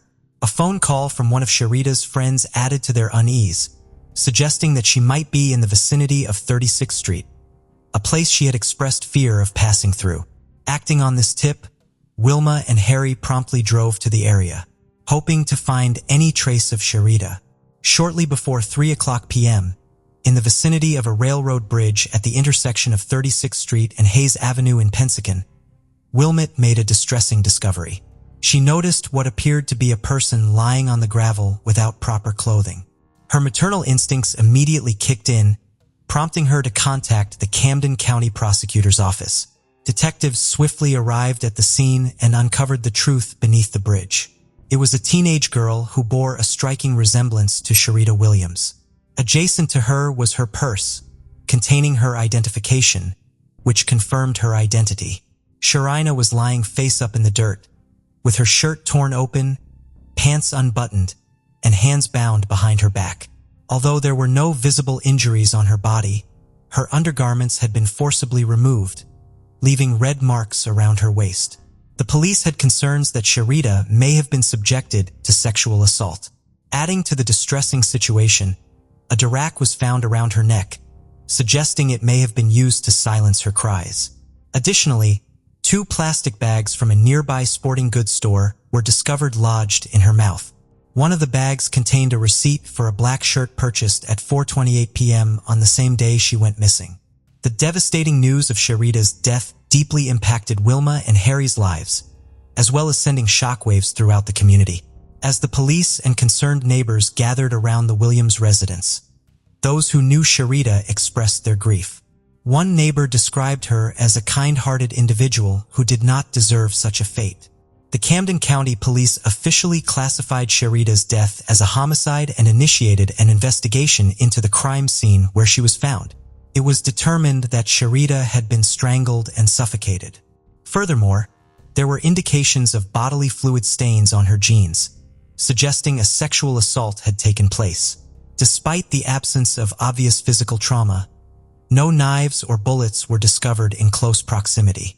However, the police did uncover some peculiar items at the scene, including a man's hair cap and a penny believed to belong to the perpetrator.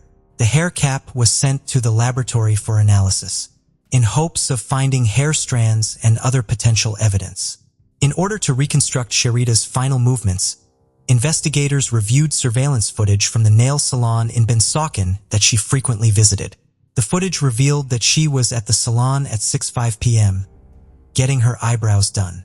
Subsequently, the detectives examined credit card receipts, interviewed customers of the salon, and questioned individuals who may have been present at the crime scene.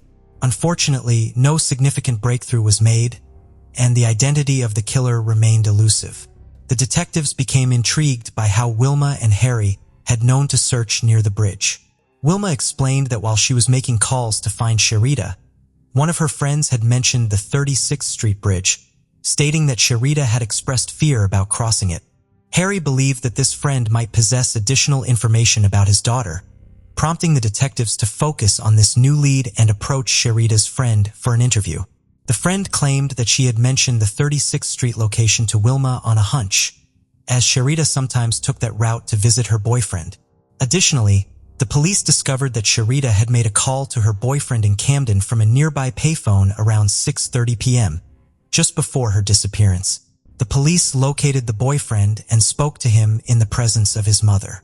He confirmed that Sharita had visited him that night at around 6:30 p.m., but he had been asleep in his bedroom due to his night shift work as a security guard and had not seen her. His mother admitted to speaking to Sharita at the door, but not allowing her inside because she did not like her. Despite tagging the boyfriend as a suspect, the detectives lacked physical evidence linking him to the crime scene, and he also passed a lie detector test successfully. Eventually, he was cleared of suspicion. Following this setback, the detectives meticulously reevaluated the evidence, with a particular focus on the t-shirt receipt found in the plastic bag. It was determined that the receipt was from the Model Sports Goods store in the Sherry Hill Mall. However, upon their visit to the store, they encountered yet another obstacle. The surveillance cameras at the establishment had malfunctioned on the evening of November 28th, leaving no available footage. In light of this setback, the detectives decided to pursue a lead they had received as a tip. An unidentified individual claimed to have seen one of Sharita's male friends driving near the bridge on the night of the murder, suggesting that Sharita may have been in his car.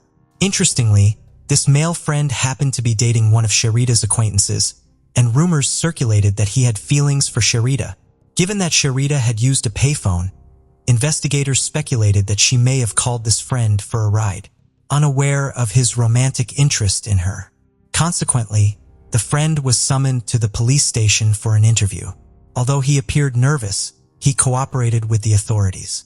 He openly admitted his fondness for Sharita and acknowledged driving her around the area on previous occasions. However, he vehemently denied being with her on the night of the murder, claiming that he had picked up his girlfriend from her job at the mall and returned home directly. While his alibi lacked solidity, was no concrete evidence linking him to the crime, resulting in his eventual clearance. After 3 months of no new leads, a breakthrough finally occurred. The crime lab successfully extracted a DNA sample from a bodily fluid stain found on Sherida's clothing. Immediately, the police initiated the collection of DNA samples from individuals acquainted with Sherida, hoping to find a match. Additionally, samples were obtained from male suspects. Unfortunately, all these efforts failed to yield a match. Determined to make progress, the detectives took an extra step by running the DNA sample through CODIS, the FBI's national crime database. Once again, this avenue proved fruitless as no match was found. Despite the dwindling leads and the case growing cold, Sherida's parents refused to lose hope. Her father, Harry, persisted in contacting the police every week to stay updated on the case's progress. Even the police officers involved remained dedicated to finding justice for Sherida. In March 2007, a significant breakthrough occurred. For years after Sherida's murder, the police made a startling discovery. A new individual had been added to CODIS, and their DNA matched the bodily fluid sample found on Sherida's jeans. This revelation led them to a 22-year-old man named Warren Dixon, who was previously unknown to anyone involved in the case. Upon further investigation, it was revealed that Warren had attended the same school as Sherida after transferring from Camden High to Pensacon High. Interestingly, Warren, who was 18 at the time of Sherida's murder, had dropped out of school shortly after the tragic event and relocated to Pennsylvania. 2 years later, he was arrested on drug charges, which resulted in his details being entered into the CODIS database. Notably, Warren lived just 2 blocks away from the bridge on 36th Street, indicating his proximity to the crime scene. The police speculated that he may have intercepted Sherida on that fateful night after she left her boyfriend's house. Tracking down Warren was relatively easy for the police, as he had returned to New Jersey and was required to attend weekly probation meetings. They approached him during one of these meetings and requested his presence for a police interview. Throughout the questioning, Warren remained outwardly calm, although he seemed to struggle with social interaction. He admitted to knowing Sherida during high school, but claimed to have only learned about her murder through the news. However, when confronted with the presence of his DNA at the crime scene, he confessed to having intimate contact with Sherida on the night of November 28, 2003. The authorities then presented Warren with the hair cap found at the crime scene, without disclosing its origin. Initially, Warren provided evasive answers, but eventually admitted that the hair cap belonged to him. Additionally, Warren displayed an unusual level of interest in the case, constantly posing peculiar questions to the detectives. During a particular moment, he inquired, "If I were to unintentionally do this, would I still be required to face imprisonment?" In a subsequent interrogation with the police, Warren finally admitted his guilt. He confessed to intercepting Sherida on the night of the murder and making unwanted advances towards her, which she rejected. This led to a violent escalation that tragically resulted in her death. The exact motive behind Warren placing the 2 plastic bags in Sherida's mouth remained unclear. Despite a lab report in January 2009 that showed no match between Warren's hair and the strands found on the cap, authorities believed they had sufficient probable cause and evidence to charge him based on his confession. In January 2009, Warren Dixon was apprehended and charged with aggravated manslaughter in a New Jersey Superior Court. During his arraignment, the judge set his bail at $750,000. Sherida Williams' family attended the court proceedings to share their memories of Sherida and display photographs documenting her life from infancy. "I want the court to truly understand who she was, to witness her growth," emotionally stated Harry Williams. Warren displayed uncooperative behavior in court, refusing to stand when ordered by the judge and requiring deputies to forcefully remove him from his chair at one point.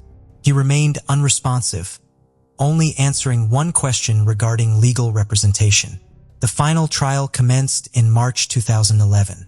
Warren Dixon, 25 years old at the time, pleaded guilty to attempted aggravated assault and aggravated manslaughter. The Williams family was present to witness their daughter finally receive justice after 7 long years of sorrow and unanswered inquiries. Sherida's mother and Aunt Warbuttons adorned with Sherida's image during the court proceedings. On June 3, 2011, Superior Court Judge Samuel Nettle sent his warrant to 20 years in prison, specifying that he would only be eligible for parole after serving 85% of this sentence. Additionally, Warren would be subject to lifetime community supervision and listed in New Jersey's Registry of Convicted Sex Offenders. Currently, official records indicate that he is currently incarcerated at East Jersey State Prison and will be eligible for parole in 2026. Following the trial, Harry Sheridan's father expressed his concern as to why Warren would be granted parole when his daughter was gone forever. He firmly believed that Warren should have received a life sentence instead. Despite his grief, Harry expressed gratitude towards the Camden County Police and the entire community for their efforts in bringing justice. He acknowledged that it was a collective endeavor involving the media, family, prosecutor's office, and friends, and he considered the conclusion of this saga. Throughout the years, Harry developed a connection with Surgeon Martin Wolf from the prosecutor's office, who served as the lead investigator in the case. Whenever Harry reached out to inquire about the case or simply to share his grief, Wolf always paid attention. Wolf dedicated more time to solving this murder than any other case during his 17 years in law enforcement. When Detective John Greer took over the case in 2008 due to Wolf's military deployment, Harry was overcome with emotions. However, Greer remained determined and motivated by the Williams family's unwavering resolve. The family organized annual marches to the 36th Street Bridge, where Sheridan's body was discovered, which served as a source of encouragement for Greer. It was this dedication that ultimately led to the resolution of the cold case. Harry made it a point to contact the Camden County Prosecutor's Office every Monday, seeking answers and requesting meetings, ensuring that the tragedy of Sheridan's murder would never be forgotten. In a subsequent interview with the media, Harry directed his message to teenage viewers, emphasizing the importance of not blindly trusting everyone they meet, as hidden motives may exist. He described Sheridan as a loving and gentle person who trusted everyone and never anticipated anyone would cause her harm. He recalled her reassuring words on the last night she left home, saying, "I'm 16, Dad. I'll be fine." Pursuing higher education had always been a part of Sheridan's aspirations for the future before her life was tragically cut short. To pay tribute to her memory, Pennsauken High School bestowed Sheridan with a posthumous diploma. The body of a male was found on June 11, 1984, by a farmer in rural Lincoln County, Missouri. The body was discovered inside a pump house near Highway FA, outside Troy, Missouri. The man was wearing an expensive Bill Blass-gray suit with red pinstripes, a winter tie, and a cashmere pea coat. An autopsy determined that the man lost his life months before being found. He suffered a fatal gunshot wound to the back of the head. Analysis performed at the time of discovery suggested that these were the remains of an adult male of European ancestry, and he was between 40 and 80 years old. He likely stood between 6 feet to 6'2" inches tall. Unfortunately, investigators were not able to name the victim, let alone the perpetrator, so the case went cold. Then, on March 29, 2023, the Lincoln County Sheriff's Office announced in a press conference that the John Doe had been identified through a DNA match as Jack Langenecker, a 50-year-old real estate agent who had been living with his wife and son in Florissant, Missouri, when he went missing in 1982. The breakthrough is thanks to forensic genetic genealogy, the increasingly common practice of identifying DNA through comparisons to genetic profiles in genealogy databases. Now that detectives have a name, Captain David Hill said they are working to solve who took Jack's life and how his body ended up on a Lincoln County farm. "One of the interesting things about cold cases that are this old is you have to rebuild," Hill said. "Who did they hang out with? Who are their friends? Where did they work? What did they do?" Authorities believe Jack Langenecker lost his life not long after he went missing in 1982.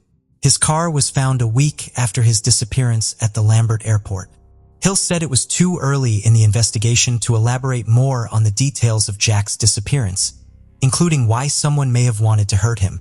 According to Hill, Jack's family said they filed a missing person report when he went missing, but sheriff's investigators are still trying to find investigative files from the 1982 case. Jack's remains were first tested for DNA in 2015, but lab researchers were not able to find a match in the DNA database, which contains DNA profiles obtained by law enforcement.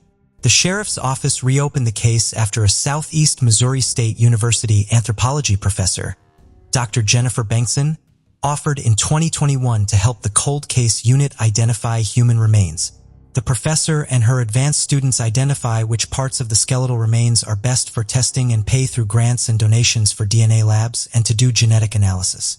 Othram, a private DNA lab specializing in cold cases, performed the analysis in Jack Langeneckert case.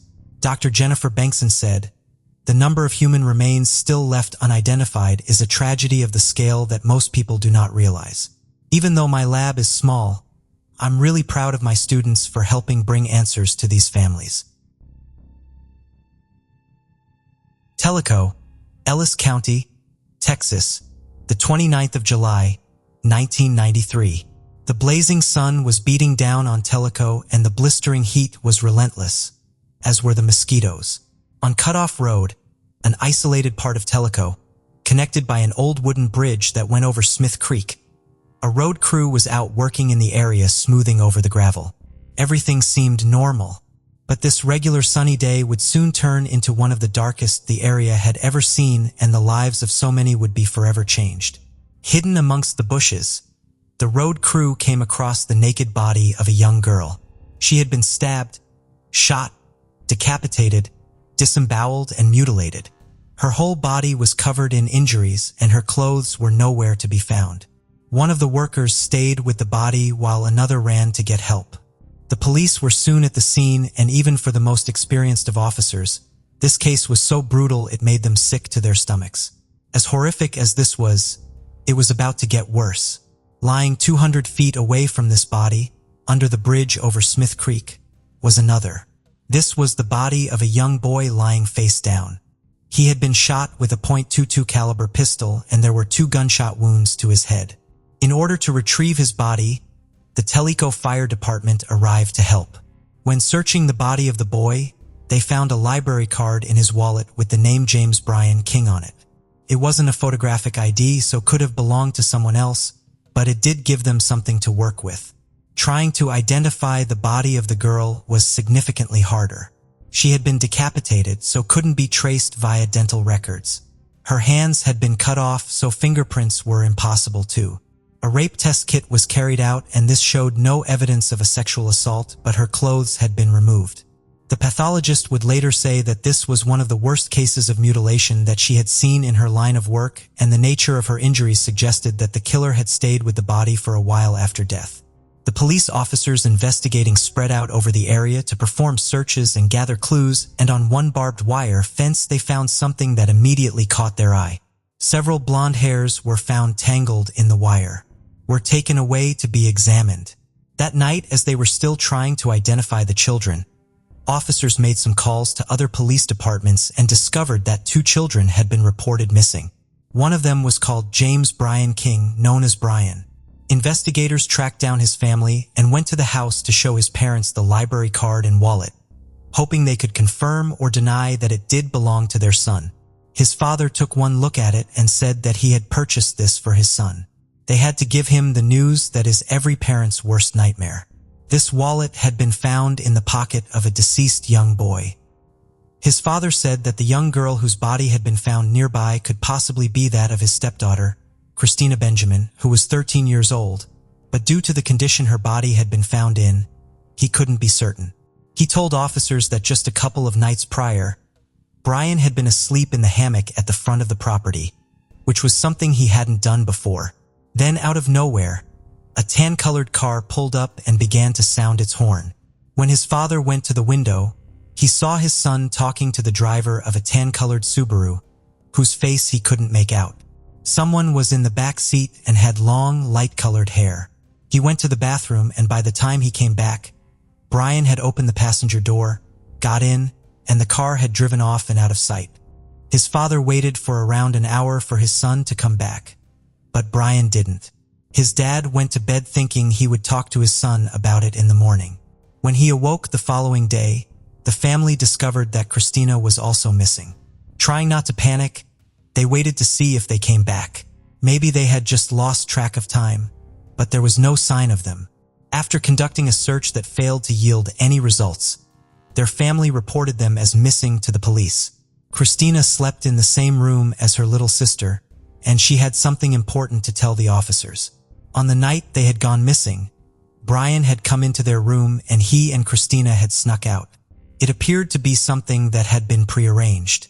The officers took one of Christina's hairbrushes away from the house in order to compare hair from it to the hair found in the barbed wire at the crime scene. Analysis showed them to be a match. It was Christina's hair in the wire. Her family also gave police an X-ray that had been done recently on Christina following an injury to her foot. This was a match to an X-ray taken of the body. The news was completely devastating. Crimes like this just didn't happen in Tellico. At the medical examiner's office, more thorough examinations were conducted on Brian King's trousers, and they found a blonde hair that did not belong to Christina.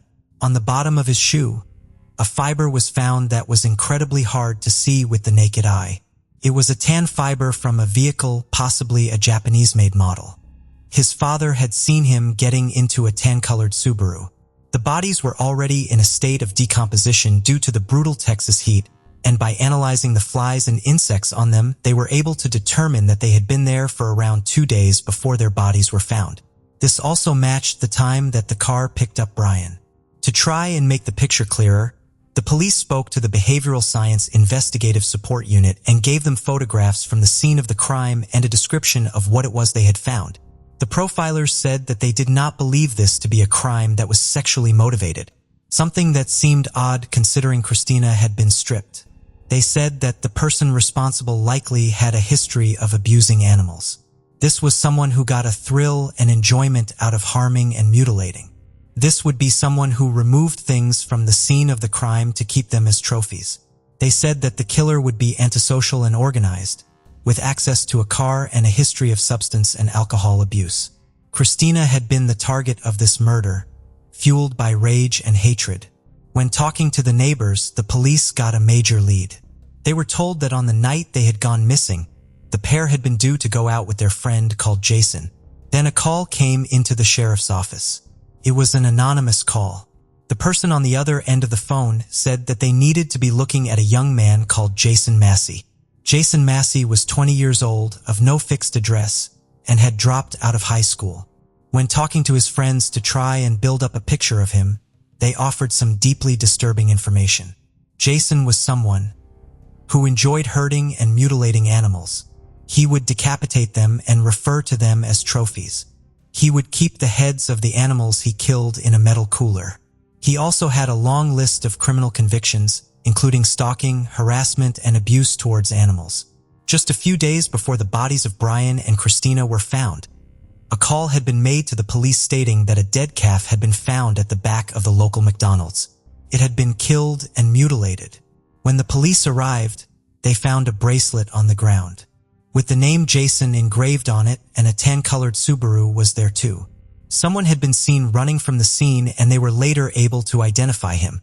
It was Jason Massey. He had been born in 1973 to a single mother who would leave him in the car while she went out drinking, and when his little sister was born, nothing changed. His childhood lacked stability and his family moved about constantly, living in the car at one point. The children would be left on their own for extended periods of time. Their mother was violent with both of them and she would hide food from them too. If they tried to eat anything, they were beaten with a paddle or a belt. It was reported that just before he started school, a male babysitter also sexually abused Jason. As he got older, his violence began to manifest. When he was just 9 years old, he killed his first animal by strangling a cat to death and then mutilating it.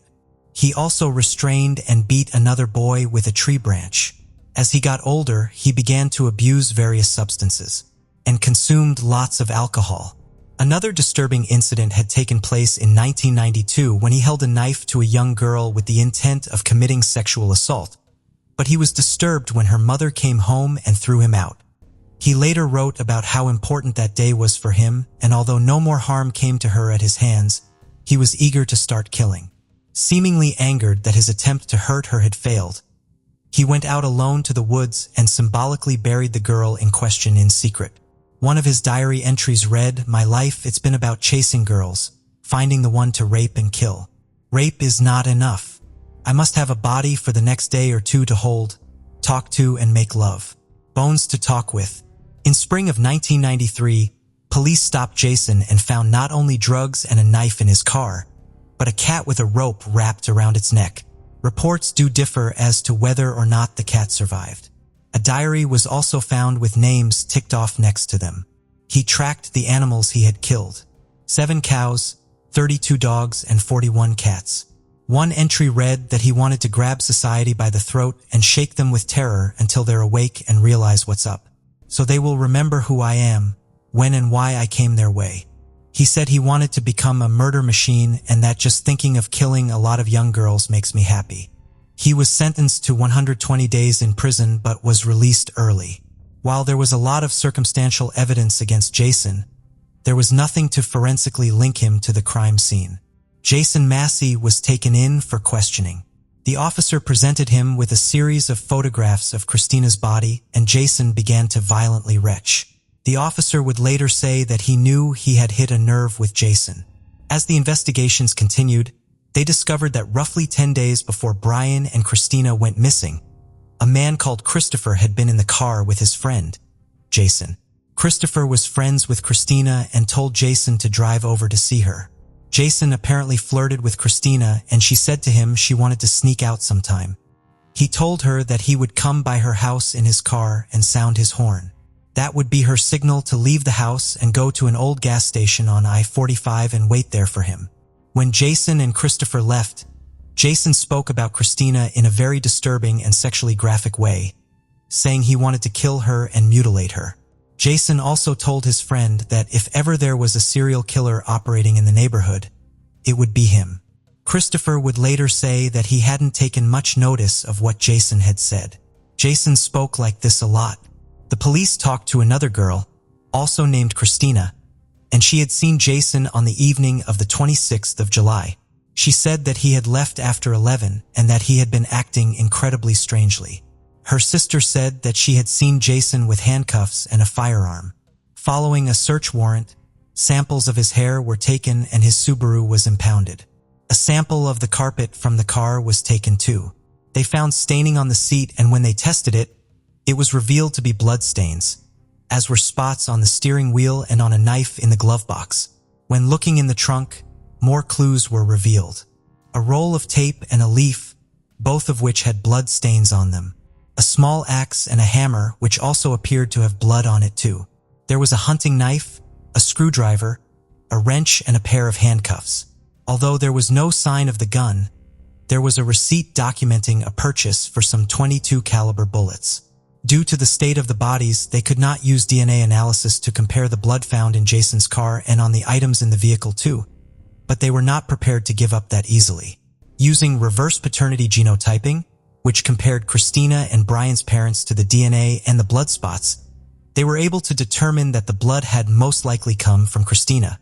In late July, someone who owned the local car wash had witnessed Jason driving his Subaru into the car wash at around 11:30 p.m.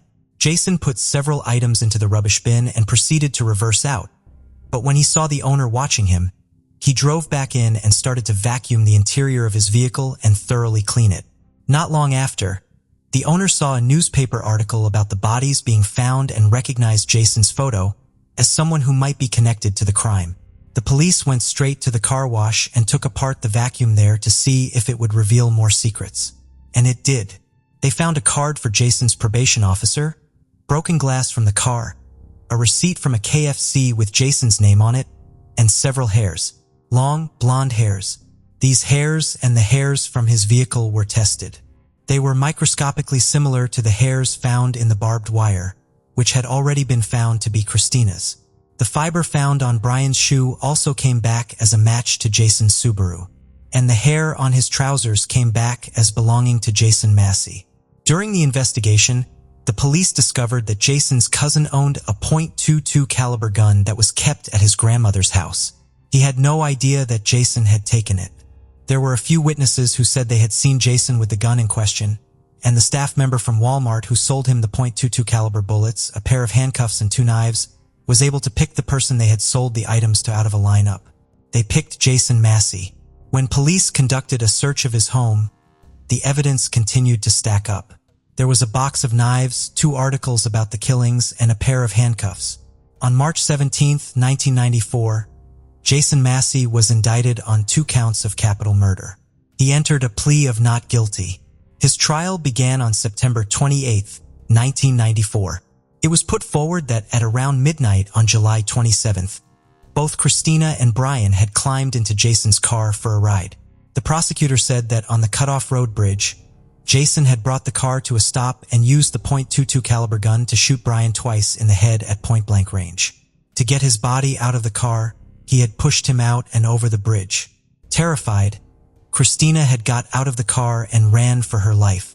But Jason chased after her, and using the same gun, he shot at her and hit her in the back. The wound wasn't life-threatening, but after she fell, he caught up to her. He then shot her in the head.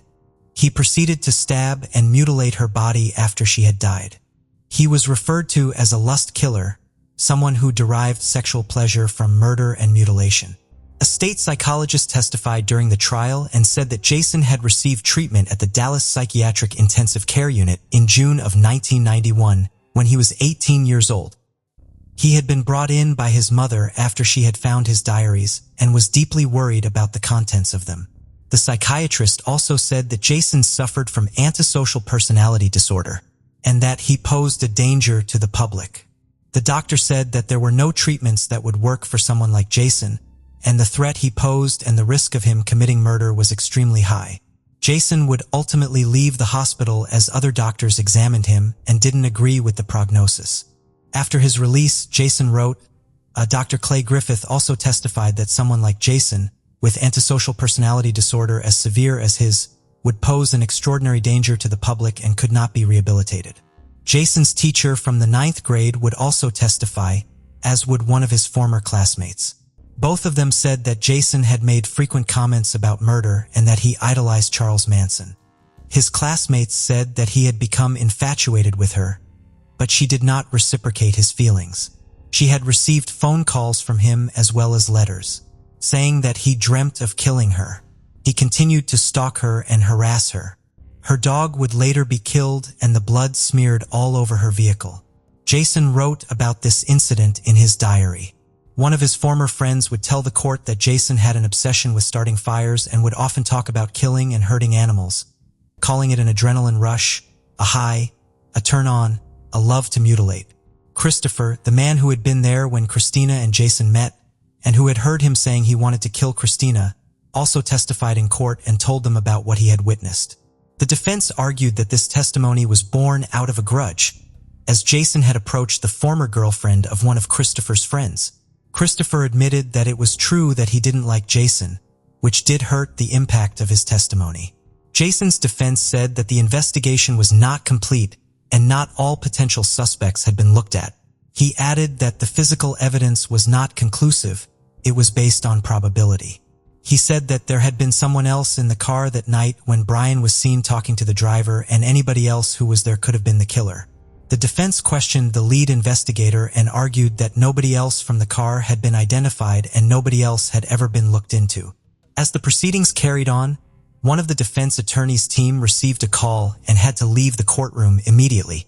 The news was shocking. During a walk in the woods, a hunter had found a metal cooler. Inside was not someone's discarded snacks and drinks. It contained 31 skulls of animals that had been mutilated and killed. That was not all. It contained several diaries called Slayer Books of Death, the thoughts of Jason Massey written on the front. They were dated from 1989 to 1993 and detailed his gruesome thoughts and feelings. They showed him to be someone obsessed with mutilation, sex, and murder, especially when it came to young girls.